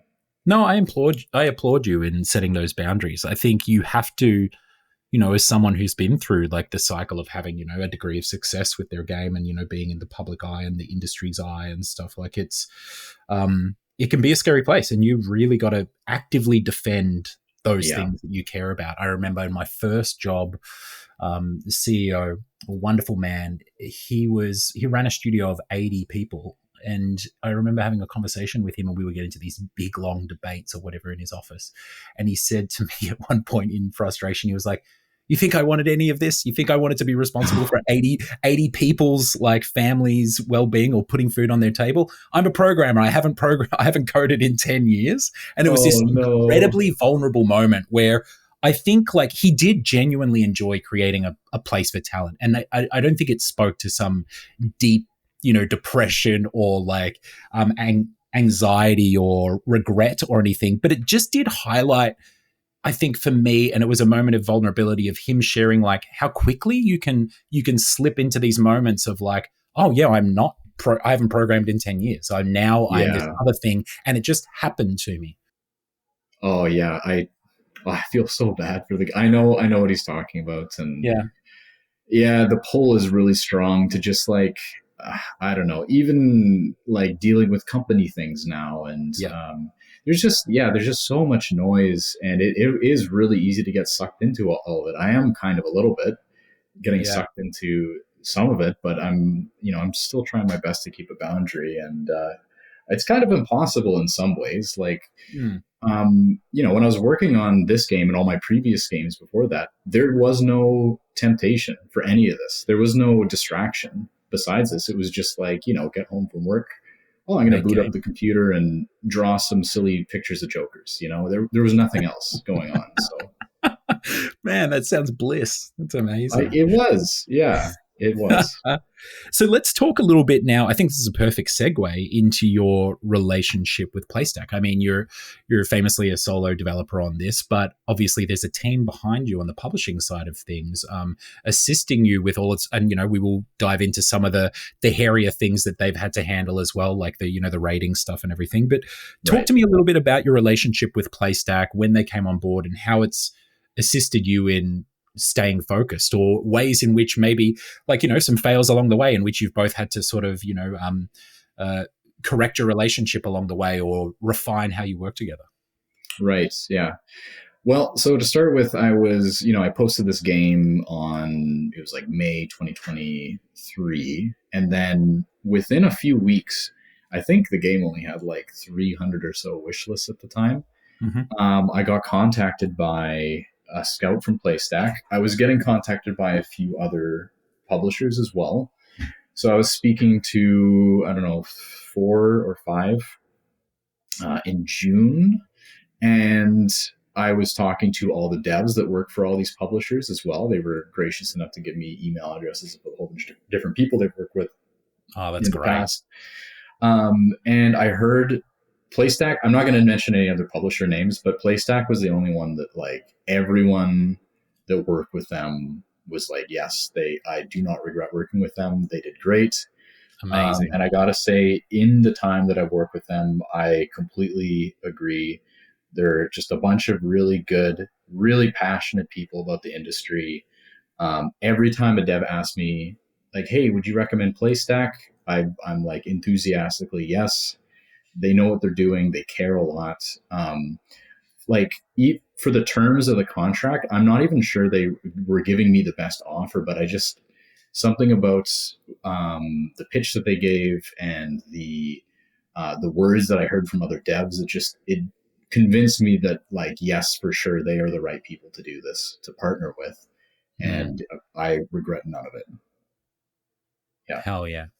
Hell yeah. And how did they, that sort of other part of that conversation, did they play a role in sort of being able to keep you focused on game development and facilitating you there and, shepherding other things around, launching a commercial game? And I mean, the game had a bunch of hype leading up to launch as well, right? Obviously the hype was growing. Yeah. How did they sort of help you keep your mind focused on drawing silly jokers? It was a struggle. There's a lot of really difficult parts about this, right? Because this isn't like a Unity game. So porting was a big thing. It's not straightforward to port this game onto different platforms. We launched on Nintendo Switch, Xbox, PlayStation, PC, and Mac a week later. So that was, a huge stress. We hired some help for porting. His name's Martin. He's in the credits. He's a wizard. He's the best. We definitely wouldn't have been able to launch on a bunch of platforms without him. Shout out to Martin. Shout out to Martin. You're the best. But yeah, like that part was stressful. I think there were a lot of parts that were stressful, and I don't think it's Playstack's fault. I think it's because it was the first time I ever had a game in the public eye. Yeah. If I didn't have a publisher, I think I would have struggled with a lot of the same things. It was really hard on my health for a long time. I couldn't sleep for a long time. I was having like heart issues from anxiety for like months. Wow. Is this in the lead up to release or post release? Lead up to release. It was wow. Was it months leading up. Why do you think that was? Was it the pressure, or was it just actually the amount of work that you had to do and how much you were working to get it over the line? Or was it the anxiety of, the anticipation for release and the hype around it? There's just so much work to do and I wasn't sure I could get it all done in time. And then there's like stress about like so many different things can go wrong. And I'm like the single point of failure. And I'm just trying to keep it together. And I'm like dealing with the public so much at that time, because you're right, there was so much hype leading up to launch. It's just like this total pressure cooker while I'm trying to maintain this relationship with the public, kind of like a healthy back and forth. They're helping me hone the game and test it and get it to the state that I want it to be in. There was a lot going on. It was really bad for my mental. It was bad for my health. The moment the game launched, I booked the entire month of February until March 20th. So it's like 1 month. And I was like, I'm just going to be available this entire time because everything's going to go horribly wrong and I need to be available to fix it. And it all went like way, way better than I thought it would. And it's just been my health and my mental has been slowly improving since then. And it was definitely like a huge struggle as a solo dev. I got to wear a lot of hats, but it also means I don't have a lot of people to take the slack. And we had this hard date for February 20th, and it really was the perfect day to launch this game. It was shortly after a Next Fest, but just like that date was, it was really hard to get everything done by that time. Yeah, wow. Well, congratulations on, obviously crossing that threshold. What do you think? You said that everything seemed to go well. If you can sort of attribute it to anything that you did or, ways that you coded the game or something like that, what was it? Or just like the sheer amount of work that you put in before launch? Why do you think things went so well for you post-launch? No, I'm not talking about the success. I'm talking about things not falling apart. Right, yeah. Sheer dumb luck, basically. I honestly think it easily could have gone horribly wrong. Like we submitted builds to like major publications for PlayStation, Switch, and Xbox, and those take a while to get approvals. So Yeah. if we found a bug like 2 weeks before the launch day, which we found many, then it's very possible that our first review that's going to be revealed on February 20th or 19th or whenever the embargo date was, is just going to be like 2 out of 10 couldn't play. It was a buggy mess, right? Yeah. I had no way of knowing that. I had no way of knowing if the launch version of the game would be like that for all these people, and we'd have to like wait a few days for a patch to go through. So that's what I was expecting, and the only reason that didn't happen, I think, is just we got lucky. We tried to test as much as we could, and it just happened to work, and thank goodness. So, talking about all of this and what you've gone through, and like coming from essentially what you would call hobbyist development before here, a bunch of the folks who listen to this podcast are what you would describe as hobbyist developers or enthusiasts, right? That might not be their job just yet. And then, of course, we have a bunch of solo developers. It's a really great cross-section, our listeners. Shout out to you all, from games executives to people on the publishing side to, just developers in the trenches of your favorite AAA games. But what would you say to folks who are looking at solo dev? What were the pits and the peaks for you, and anything that you kind of learned that kept you sane along the way and helped you not only develop this game effectively and get it out, but obviously you struggled with your mental health and physical health throughout it. But how did you keep it together in the end? Okay. Well, I do have a bit of advice for like solo devs and hobbyist devs and whatnot. Because I do get asked this a lot. I think people, like even in my personal life, they'll ask me like, oh, I'm getting into game development. Do you have any tips? I think the most important thing that I see people making the mistake of doing is it seems like people are too eager to make a hit game. And they don't even know if they enjoy the hobby in the first place. Like, you have to learn to love making a game that only you will ever play, or only you and like a friend will ever play. Because if you don't enjoy doing that, you're never going to hone your skills enough to make a game that other people are going to want to play. So like, I would say, if I had any advice, learn to love the hobby, because you're going to spend so much freaking time doing it. So if you don't like it, it's going to suck. It even sucks if you love it, like if you're doing it too much. I also say, like, with my last few months of dev, how hard it was for me. I don't really think I'm in much of a position to say what to do to avoid that, because I wasn't able to. Yeah. I think it's something that every solo dev to some extent struggles with. And I don't know how to avoid it, really. I wish I did. Maybe I say yes too much to some things. Maybe I'm too eager to pencil in hours that I'm not able to allocate. I don't know what it is, but I'm still looking for the answer to that question myself. So. Yeah, look, I think, our team under Chip Solium is, some of the most experienced developers that I've worked with. Same with Armello, and it's just one of those things that you just know, like, what's the saying? Like, 95% is in the last 5%, right? Like, and I think just when you're a solo developer, it's that hit is not soaked across an entire team. It's concentrated on one person, and it can be an absolute crap fire, and really unfair, I think, to a lot of solo developers, having to interface with every single issue when you're at the intersection of art and technology, trying to make it kiss as it like enters a box and you put the, sealant over the top. Yeah. And I think it's the kind of thing that people aren't really meant to experience is being under the spotlight for that many people for that long. Yeah. And everyone just kind of expects like, oh, you should solve all of these problems, because can you imagine if you didn't solve some of these problems? That means that you're like a bad developer. And I think people don't realize that these are, they're humans. You make so many mistakes in your day-to-day life, but they're all private, so it doesn't matter. So I don't know. Cut yourself some slack if you're a dev. If you're a gamer and you notice that there's a bug in the game, don't call the dev lazy, because they're not. It's just hard. It's just like a really hard job to do by yourself. It's hard to do with other people too, but it's definitely hard to do by yourself for other reasons.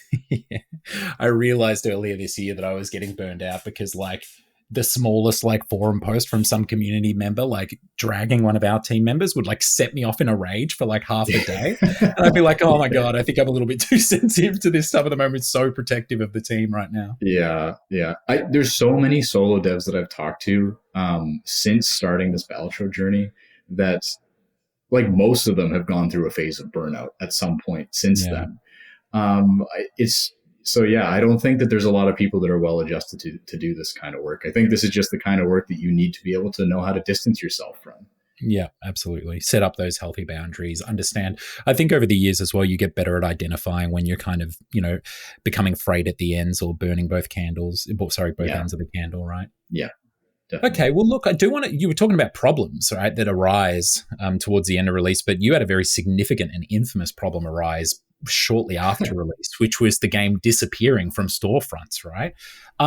Tell me, and for folks who don't know, why don't you step us through the process of what that looked like on your end when the klaxon started firing and something was wrong, what actually happened. And then we can talk a little bit, because I know you've gone to great lengths post that to ensure that, gambling and Balatro never shall those two words ever meet ever in the existence of time and history. So talk us through this process. What happened?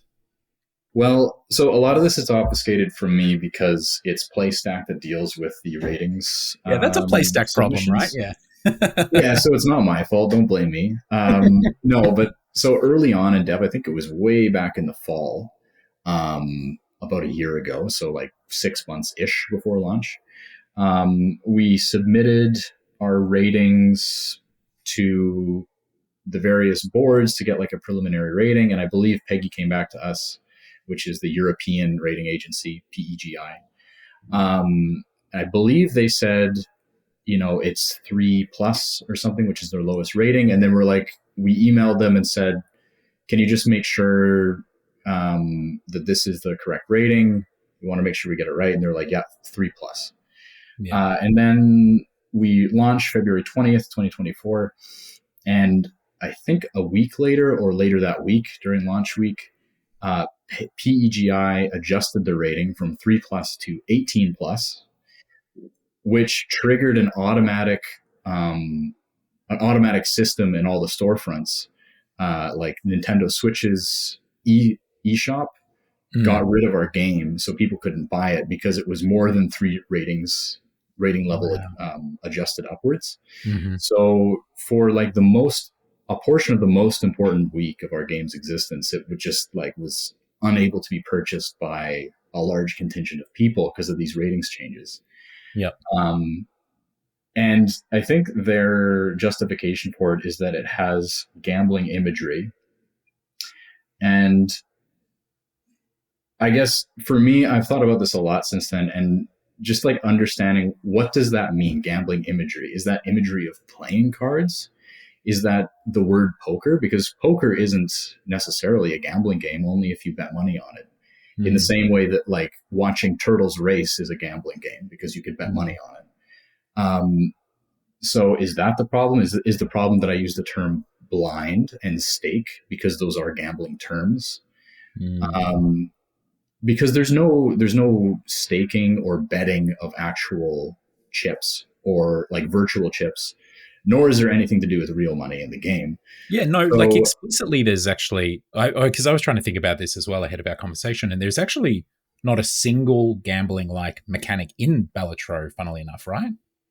Yeah, I think the closest two things, which are kind of funny, the closest thing is probably the pack opening, which is silly because pack opening, if you buy a booster pack from a trading card game, that is, in my opinion, that actually is gambling, but you're spending real money on it. That's why it's real gambling.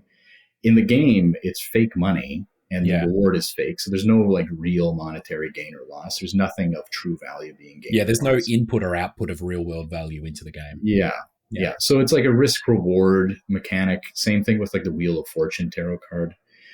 Those there's a couple things like that, but for the most part, the mechanics of the game are just based around normal risk reward mechanics that you see in every other roguelike in existence, all of which don't have this rating. So I think it's unfounded. I think it's especially frustrating when there are real gambling mechanics in other games that are rated lower than Balatro. And I believe one of the people on the board for Peggy was like, in an interview, they said that they were happy with how it all shook out. And it's like, have you no morals? Like, fix the real problem. Like, leave our game at 18 plus. That's fine, but at least make some of these games where people can spend money on booster packs, like children can spend money on booster packs, make them have an 18 plus rating as well. Yeah. Yeah, it's interesting. This was the European agency, but as you can probably tell from my accent, I'm from Australia. And something that a lot of people don't know about Australia is that we are literally the worst nation in the world for gambling. Like, we have the highest rate of debt from gambling and gambling spend per capita in the world for any nation. And like, our laws are just around it. They're just horrifically lax. All of the fantastic bands that came out of Australia, like AC/DC and Silverchair and all these, like, they came up in a live venue environment that now, at the local pubs and everything, that basically doesn't exist anymore, because now there's slot machines in every single pub on the corner of every single street. Like, it's really like one of Australia's kind of hidden to most folks who would think about us internationally. But if you're in Australia, it's a very, very large problem. And there's a lot of conversation happening at the legislative level at the moment about banning advertising and everything in gambling. So the destruction that gambling can have is like huge. And I understand your frustration when you make a game that just has like some terminology from, again, games that, like, typically in a casino setting or in other games might be utilized for gambling, but it's not necessarily gambling themselves. And they slap this 18 plus rating on you, but then aren't pursuing the infinite slot machine games or things like that. Yeah, it is really frustrating. And I don't know, I do see it a lot here in Canada as well. I watch a lot of hockey, and there's just so many ads for sports betting now. Like, it's been legalized here as of a few years ago. And I don't know, it's like there's a lot of kids that watch those games. Like, a lot of kids watch those games, and they're seeing like their heroes, say, hey, bet with this betting agency. It's really fun. And then I just think, like, why are they going after my game? Like, you guys are aiming in the wrong direction. Like, sure, you hit me. Yeah, okay, I'm like a bystander here, but at least like try and get like the right people. Yeah. And look, the system of pulling the game down from the store and everything, like, you can, like, that's a great system to have in place. You can imagine if they found something that like actually had genuine gambling mechanics in it, or some horrific scene hidden in a game that like someone passed over and got it wrong. But unfortunately, you've just like, you've caught some collateral damage of like these systems and the decision that's fallen. Yeah, I think there's a lot of people that thought Nintendo was to blame for this, and Nintendo did nothing wrong here. I'm glad that system's in place as well. Yeah. It just so happened to burn us here, but like, it's a good thing that if something does sneak through the cracks, that there is a fail safe for it. So definitely, Nintendo has no blame here. Same with any other digital storefront that pulled the game. It's completely understandable why they did it. I think it's the ratings board issue. Well, there was one element of this that you could control moving forward that you went and did. Why don't you tell everyone about that? So I've been thinking a lot about, as I was making this, my company, in the middle of like trying to sign a contract with Playstack, because I didn't want to sign with my name. I wanted to sign with my company. I was also thinking about like, what am I going to leave to my family, trying to come up with a plan with some of the proceeds of this game and trying to make sure some positive things come out of that. And one of the things I'm very adamant about is that I don't want, if I get hit by a bus tomorrow, I don't want this game to be used to start selling gambling products, to start selling things that I'm like ethically opposed to. So we're writing into all of my estate contract stuff, so like my will and whatnot, that it can't be used, the Balatro IP can't be used for gambling purposes. It can't be pasted on the side of a slot machine. It can't be used to sell like NFTs, that kind of thing. So I'm kind of working through that right now because it is like kind of a long, complicated legal process. Yeah. That's the gist of it. I bet. And I guess when there's a will, there's a way, right? So you got to make sure that like once you're gone, you have some problem child in the future, you have some some disgruntled relationship with at some point. You don't want them taking your game and like finding a way to actually make it a blockchain pay to win experience. Right. Yeah. So I have seen quite a few people say like, oh, they can just do whatever they want after. And that's not true. Like the way that I have it set up, like, I've hired lawyers to do this. So like it's ironclad. It cannot be used even if I'm not here for those purposes. So yeah. Hell yeah. Cool. Well, that's got to feel good, I'm sure. Yeah. It's, I've been approached enough times by like some online NFT casino thing. And they're like, hey, we think we want to license the Balatro. We think you could make like a really good, and it's like no, that's you just like spray them with the hose. Like down. All right. Well, hey, let's I want to dive back into some more stuff around Balatro's design and its treatment and everything, because there's just so much to unpack there. But I really appreciate you being so open and generous with your experiences with Playstack and the gambling sort of situation with people and everything. So I want to dive into a little bit of the aesthetic narrative thing here. So Balatro, obviously we spoke a lot about the juice and the arcadey nature of it and how good the game feel is around it and how much you worked on that. But something that's really evident from the start, obviously, is this retro aesthetic. It's got, even the CRT kind of treatment that it has to it. What was the inspiration around that? Is that something that your previous games that you'd tinkered around with had before? How did you land on that aesthetic? Because it really lends a whole lot, especially to things like the interdimensional kind of aspects of the game and everything. Yeah. This is another one of those sheer dumb luck situations where at the time, I think I played,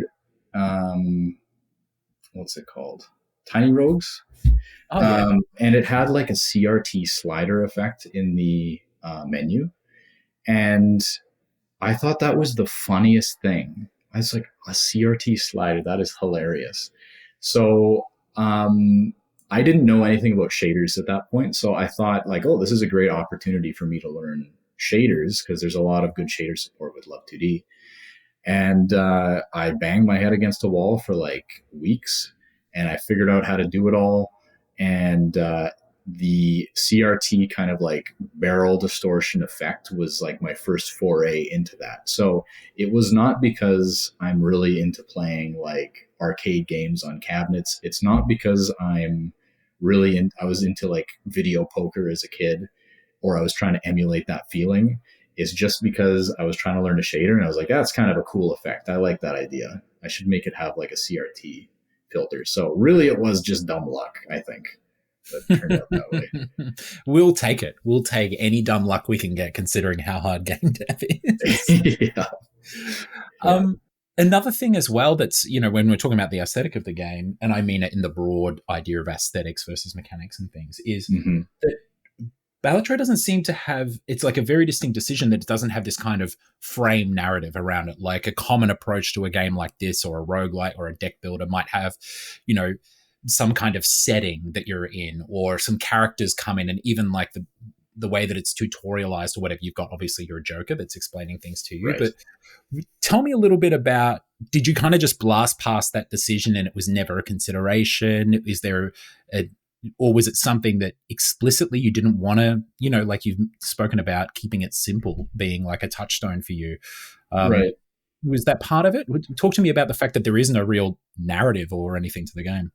So I've since learned after launching the game that this is something that people seek out in games, like in not in games in general. I understand narrative is a very important part of games, but in deck builder or roguelike games, yes, I always just thought the narrative side of it was a little superfluous, unnecessary, getting in the way sometimes. So it's one of those things where, just like the complexity that I saw in other games, it's just something I wanted to avoid in general. The vibe, kind of like the setting and the vibe, I wanted to make really strong. And so I leaned into kind of the whole weird retro dystopia vibe after that started coming together naturally by itself. I started leaning more into that, but I didn't want to make it into like, you need to save the Joker princess, you need to free Jimbo from his, whatever. That wasn't kind of what I was going for, and it seemed like not the kinds of things that I enjoy in games anyway. So it's more true to myself if I just kind of laid the mechanics bare, gave it a vibe, and then that's the game itself. And I think people kind of have responded to that. Yeah, absolutely. And I think it's worked really well as a streaming game too, because that stuff doesn't get in the way as well, right? Right. Yeah, definitely. And that wasn't intentional either. It's not like I see that quite a bit too. Like, oh, this is just like a design streaming game because you don't have to pause it and there's like no dialogue or whatever. No, I just like those games. And I think it just happens to play very well in a stream setting where there's a lot of decisions to make and there's not a lot of text to read or a lot of things to listen to where the streamer needs to like be quiet at the same time. So yeah. All right, let's talk a little bit more about the sort of the infamous late game of Balatro and how crazy it can get. Like, I mean, you're getting scores that are now they're just formulas, right? Because we can't even represent the numbers. Talk to me a little bit about how that came about in development and you creating a space for it and clearly leaning into it and then also the reaction from the community. Just talk to me about that whole wild and crazy endgame and how that came about. So I think that there's generally in other games, I don't like endless modes that much. Mm-hmm. So first of all, the game itself is really designed about beating anti-8, which is like the kind of the final boss, and then that's it. So that's where what you're supposed to do. You're just supposed to beat that. But I also dislike in other games how you reach that final endpoint and you've got this like engine that's just starting to form. And you really want to push it a little further to see how far it can go. But it tells you like, no, that's as far as you can go. I find that a little frustrating. I know other people think that it's more satisfying in the long run if you kind of exercise some restraint as a designer. I understand that perspective. But I also think there's another way around it, and that is to allow people to test their crazy engine against an even crazier enemy. So expanding the score so fast that it's incredibly unlikely that you're going to be able to survive very long at all. Because that way, I think what typically happens in these games that have endless modes that don't scale like logarithmically or exponentially or geometrically or whatever, I think what happens in those games is you get to a point where you're outpacing the requirements, or you're outpacing the enemies so much that it's just a game of patience, and you end up on the same run for like 15 hours and you don't play ever again because you feel like you solved the game. Yeah, because it just that one run didn't provide enough of a challenge. Exactly. Yeah. It gives you too much in one direction. It's like candy for breakfast a little bit. So instead, make it so that it ends no matter what. Try again. The point of this game is that you try again. And I think it's much less frustrating for you to be forced to stop on a defeat than it is for you to be forced to stop on a victory. Yeah. Yeah, I love it. I think it was Alice O'Connor at Rock Paper Shotgun, fantastic writer, who proposed who stated the proposition of, you beat anti-8 and then asks if you want to jump into endless as the game kind of saying, what do you say we let this beauty rip and see how much further she can go? Just sums it up perfectly. That is perfect. Yeah, that's exactly what I was thinking, though, is just like, oh, you think you've got a good run? Like, okay, we'll see. That's kind of the idea. It's really great. And it does have that vibe. Obviously, Alice picked up on it, and that's the way that I felt as well when I hit that point. So when you then entered into that, was that kind of like you letting go of kind of responsibility for the player, then they're entering some kind of contract or agreement where they're like, all right, now I'm just going to go off and, see what she can do, as Alice put it. And then you're not too worried about like complications in balance or anything at that point. And were you kind of just focused on up until anti-8? How did you treat that post-game endless section? It's such an interesting problem because It's a great question. So there's two things happening in the game, right? There's the anti-8 game, which everything is balanced around. But then there's also the anti-8 plus game, which it's almost like an entirely different set of strategies and metas that you need to adhere to make it very far in that world. And because everything's balanced for anti-8, like the normal end game, it's just a lot more shallow in terms of the gameplay styles that you can really lean into for that like higher stakes gameplay. And I actually don't really think there's a really good, elegant solution to it. If I start making a bunch of things that are only good after anti-8, then the normal game suffers. So I think there's a lot of give and take there. And ultimately, I think me leaning really hard into one of those ideas is better for the health of the game and more fun, especially because, like, I say this a lot, but I made this game for me, and I end my game after anti-8 95% of the time. Only if like there's some crazy new thing that I've never experienced before do I go past anti-8 to just, see how far this thing can go. Yeah. So yeah, and I think a lot of people would be maybe a little upset at that, because there are a lot of people that just go past anti-8 and they want to see how far it can go, and they're frustrated that there's just not like a lot of nuance in the ways that you can play there. But I don't know. I think that's just part of the give and take. I think ultimately it's a net positive that there is an option to go endless, even if it's a shallower experience than if you were just told you're not allowed to keep going. Yeah, no, I totally see what you're saying there. I completely agree. Something as well that happens with the end game that we kind of touched on it before in the vein of game feel and that arcadey, all of the effects that are happening when, effects are popping off on cards and everything, but at different speeds and things. But I'm interested in hearing about how you ensured player comprehension of what was going down was still solid at that late game when crazy shit is happening on screen and everything's popping off and interacting with each other. Did you find that players at that point in the game had such an idea and such a grasp of what their cards were going to do that you didn't have to do much work, and that the work that you'd sort of just done on, player comprehension in the earlier stages of the game carried you through? Or were there things like design issues or comprehension issues specifically around like the UX or telegraphing what was going on in play that was happening late game that you needed to solve?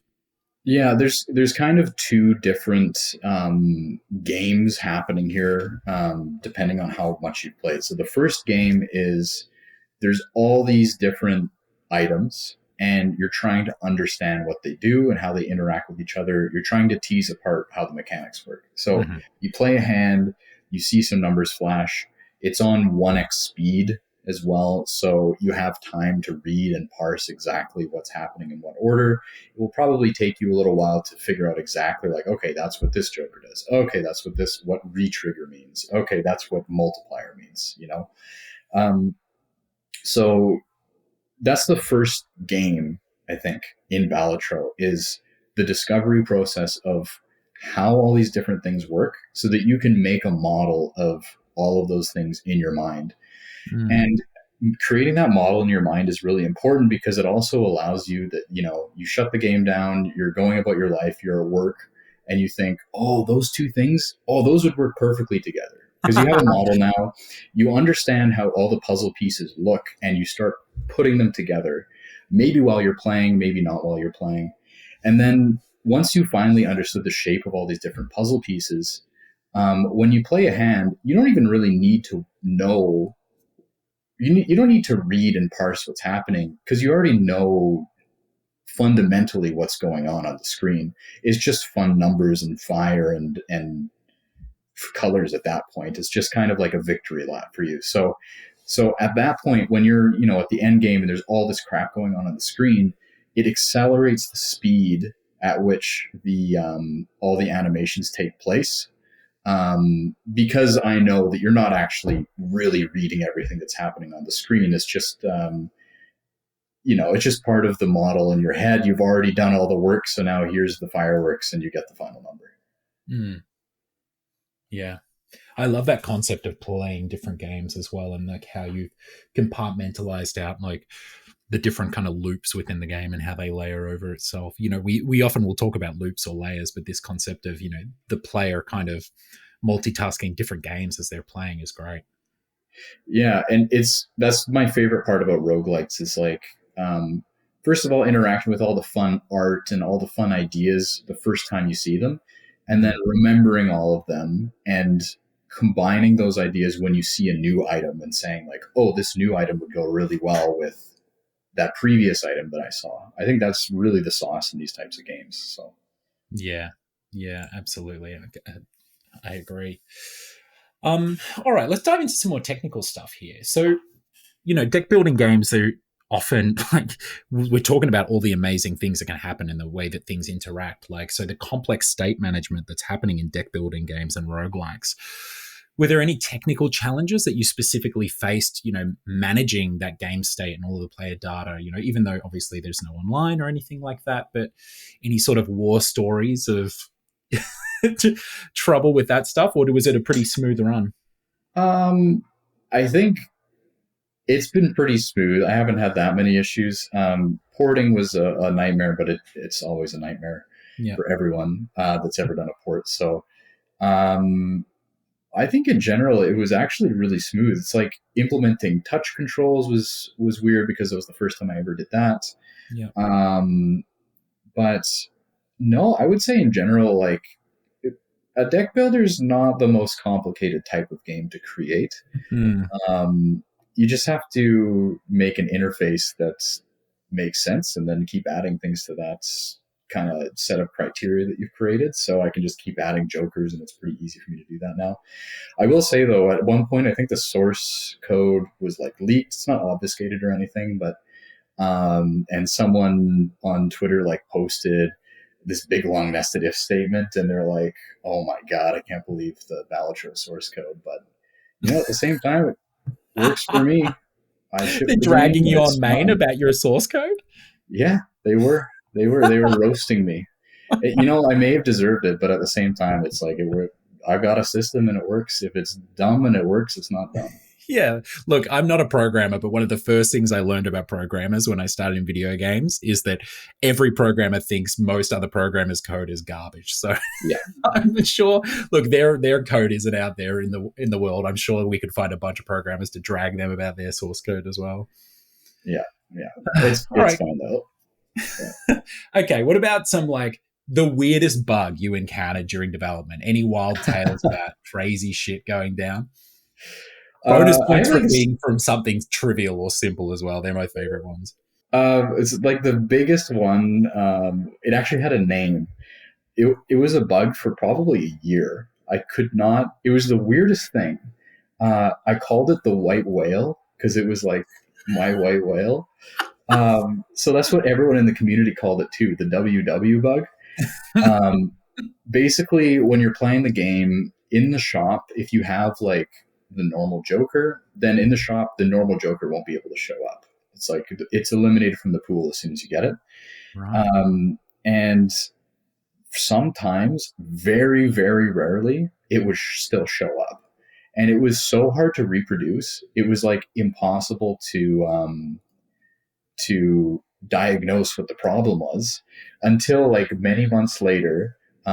It happened on stream while I was in someone's chat, and immediately I was like, "This is it." So I downloaded the VOD and I reproduced all the exact steps that streamer did, and I asked the streamer for his seeds so that I could like reproduce it, and finally figured it out. And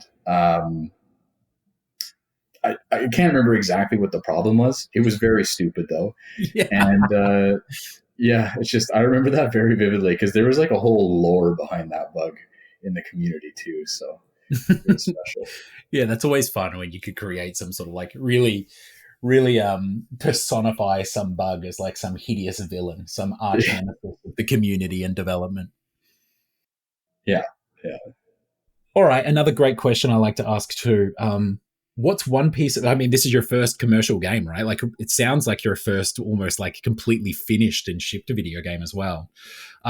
What's one piece of bad advice that you heard and specifically ignored during development?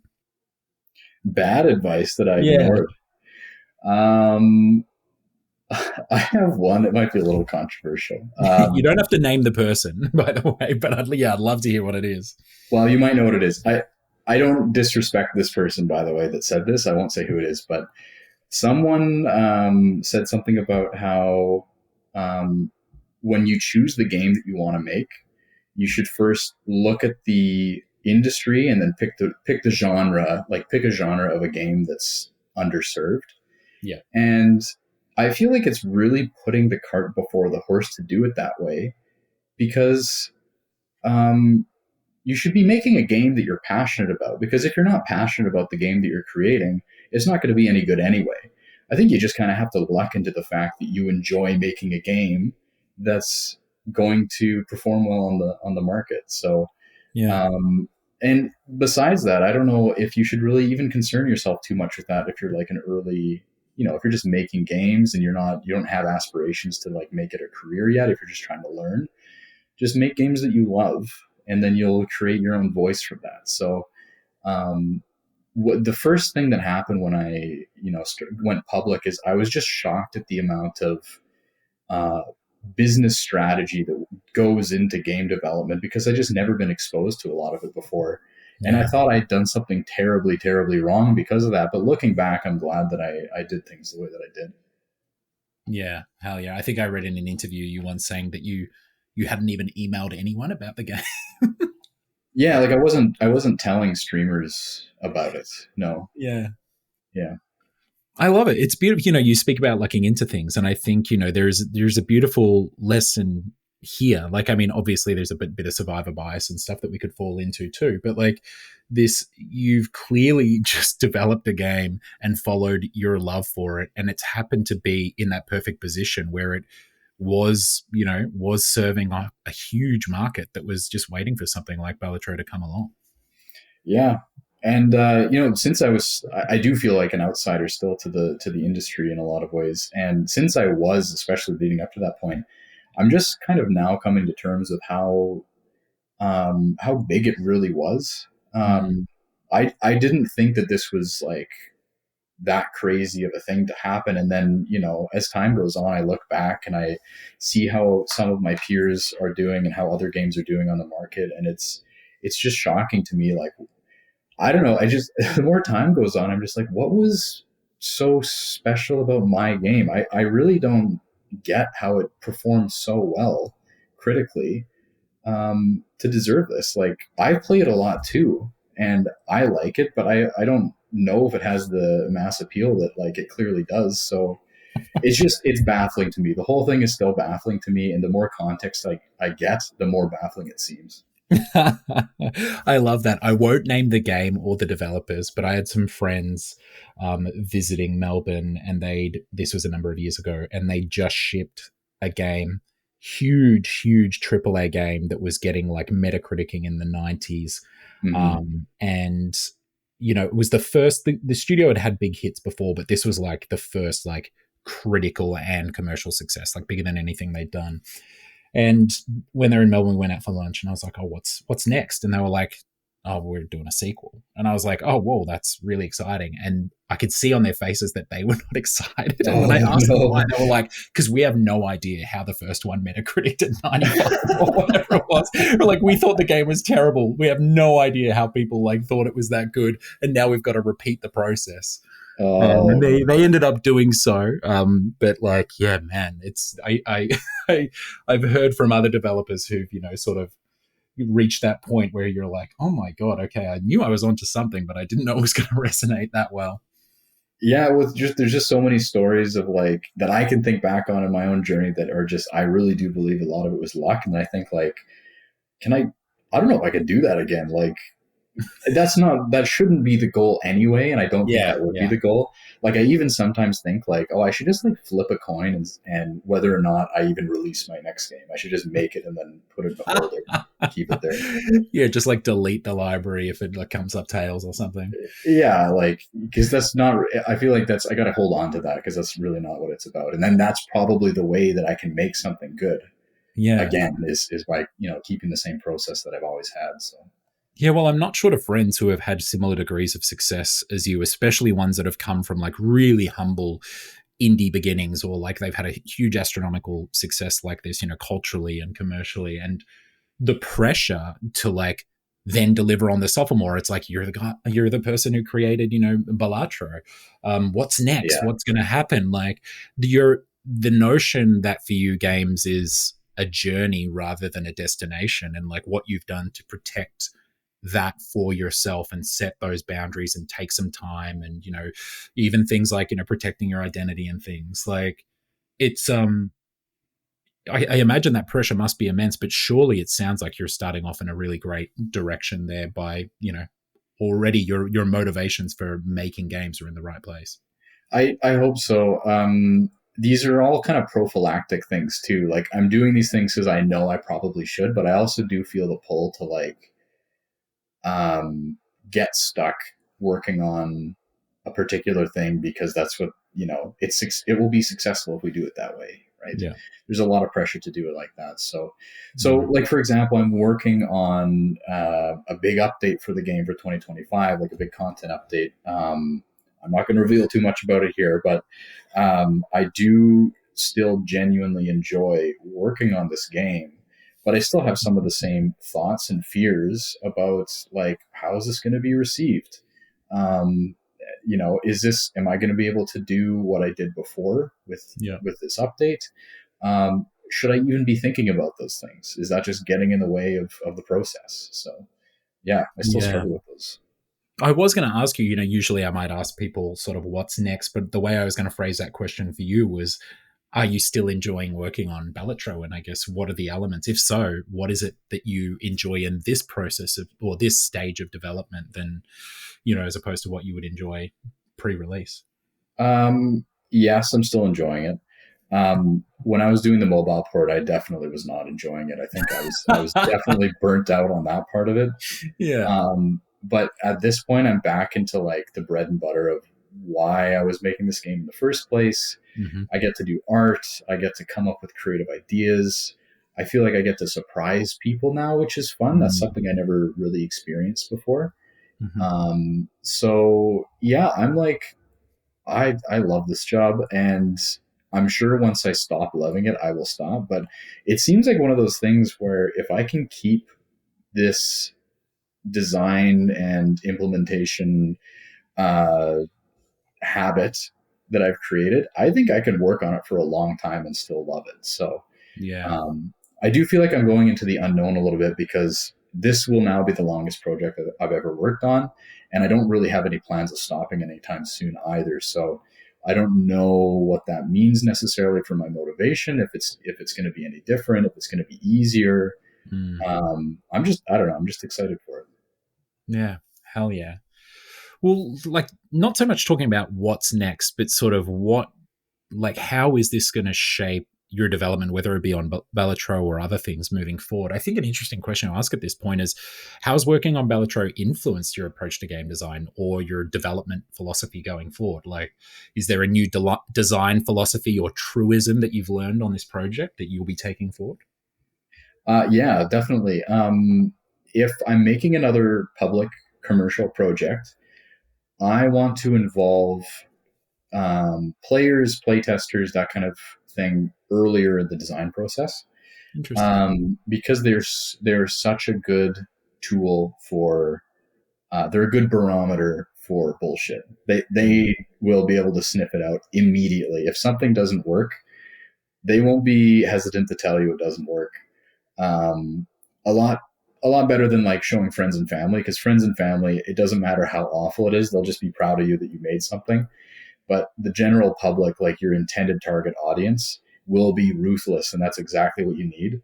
And it took me a year and a half before I started getting that kind of feedback, and Yeah. it Wow. probably would have gone a lot quicker if I involved those people earlier in the process. So whatever my next game is, that's a lesson I will definitely take away: is get people Mm. involved in the creation process earlier. That's really interesting. To challenge that for a second, it does sound like a bunch of the success that you either lucked your way into or have found through this project yourself has been the fact that when you went to the community, there was quite like a strong design base for this game already. Do you find that and so it's interesting to me that you do want to bring them on earlier. I'm not saying obviously it's a bad decision or anything, but like to unpack that a little bit, where do you find the balance is for yourself, at least in, or potentially in development, for going to a community with something, having a strong base that is enough there for them to chew on? And when you say bring them in earlier in the development phase, what more specifically are you thinking in regards to phase of development? Yeah, so there is like a specific kind of point I'm thinking here, and that's because you're right. You don't want to involve them so early that it just kind of gets beige. Yeah. Right? You don't want them to design like the core of your game for you. Yeah. What I mean by that is like by the time I had these people involved, I already had like 90 jokers implemented. Right. Okay. And implementing that much content before you're sure that the system is even worthwhile is dangerous, because that's like a lot of wasted potential time if you just need to cut it. So I would have saved a lot of time if I made all of these different mechanics and then added just enough content for people to start playing it and test it to see whether or not I want to keep those different interlocking mechanics before I start implementing a whole bunch of content for them. So yeah, I do think like keep it a secret until you have a prototype, a fully functional prototype, but not so long that you need to throw a whole bunch of crap in the garbage if something goes wrong. I think there is a balance there, though. You're right. Definitely. Yeah. Yeah. All right, cool. All right, I think a couple questions maybe to round it out, especially considering that you're obviously the artist of this project and hearing about your art background and the joy that illustrating and creating the art for new Jokers brings you. What are your favorite Jokers? And maybe let's do it from an aesthetic perspective, like the visuals or the treatment of them, and then maybe a couple you can throw me like just fun effects or something like that is a right. Right. So I have a special place in my heart for the 2 banana Jokers in the game. I just like making. There's something really fun about coming up with an idea for a Joker and then coming up with art that fits it, or vice versa. It's always so like natural and organic when that happens. And the banana ones are just, it's this anecdote that I've always loved to tell people, like, oh, you know about the Gros Michel banana? Like, you know, the flavor of banana candy? That's not actually based on the banana that you know. It's from the banana from the 50s. So I'm just like a giant nerd, basically. But so I love that anecdote, and I was like, oh, I want to put that in the game. So I made, the banana art, and I think it's hilarious. And I think it's like a fan favorite as well, both of the bananas. Yeah. I really like that one. I like, what's another one? Dusk. It's like this evening scene in the desert. It's based on, I did a road trip down to, I used to have this Toyota Previa van that I converted into a camper, and me and my partner, we drove down to Arizona, and we spent a couple nights in the national forest there amongst a bunch of cacti, and it's kind of tattooed on my brain, that scene. So it's based on that. It also has a real, when we talk about the memories that we have of playing cards and everything, for some reason, like that kind of imagery on like a deck of playing cards, like say you stop at some roadhouse in the Arizona desert and they might be selling like a deck of cards that has those card backs or something. It's it's funny. It doesn't, it's obviously not a playing card face, but it still feels very at home on a playing card. Yeah. I try and put so many of my, like most of these ideas for these playing cards, they come from my life. Like they're things that have happened to me, or people that I know, or images that I've seen. And it's over the course of 2.5 years that I was making these Jokers. So there's a lot of life that I experienced while I was making these, and it all kind of went into the game. So the Jokers are all just LocalThunk deep lore, basically. Honestly, yeah, basically that's what they all are. It's we grew a bunch of black beans in our garden, and that's why I came up with the idea for Turtle Bean as one of the Jokers. Or ice cream. It was like a super hot day, and I was really craving some ice cream, so I thought I would draw the Joker. Um, I don't know. It's just like there's all sorts of little. Every Joker probably has a little anecdote associated with it, with the reason why I came up with that idea. Usually it's kind of dumb, but like if it's executed well, I don't think that those anecdotes are dumb. I think they're kind of interesting and they give it flavor. And I'm kind Yeah. of the thing that ties them all together, so they do feel like they're all tied together at the same time. So yeah. Yeah, they contribute to that artistic voice that I was talking about earlier. And there's also, we were also discussing the construct or the concept and of a card and how much, like a playing card, and how much that's in players' mind. So it's weirdly powerful when there are jokers that eschew that form of a playing card too, like say the to-do list or Right. the golden ticket or things like that. Even the one that's, I forget the name of it, but that's ripped in half. I remember Yeah, seeing the that half one for the first Joker. time and I was like, oh, whoa, cool. It kind of, opened up a world of possibility in this Yeah. small but meaningful way for the game. Yeah. And like the design of the Jokers is, yeah, I spent such a long time on it, and it's like character design almost. Yeah. But yeah, no, and I know the vibe you're talking about too. Like they definitely kind of have like the silly playing card lore feel to them. I had all these rules too. Like one of the rules was the word Joker has to actually show up on every card. So like the to do list, the first letter of each of the things on the to do list spell out the word Joker. Of course, I hadn't even clicked with that. That's so good. Yeah, so I had all these like weird design rules, and I was still able to play around with it so much and fit a lot of my life into it. So visually, those are my favorite things. Effect wise, there's some really like my favorite one by far is uh, periodolia, which is like when you look at a tree or a cloud and you see like a face, because humans are Mm. really good at picking up really good at picking up patterns of seeing faces and things. And the cards on like its pareidolia itself has a bunch of playing cards arranged in the shape of a face, and it makes all cards face cards. So it tied in so organically with the effect. That's definitely one of my favorite all around Joker design ideas. It Yeah, just hell fits yeah. so perfectly. Very cool. Well, yeah, it's amazing how people have taken to them. And, you were talking before about expectations on your new update, but I mean, the packs that came out recently with, like the different artwork, and it's obviously they're just aesthetic, new playing cards, which is such an obviously brilliant idea, and it's right there, right?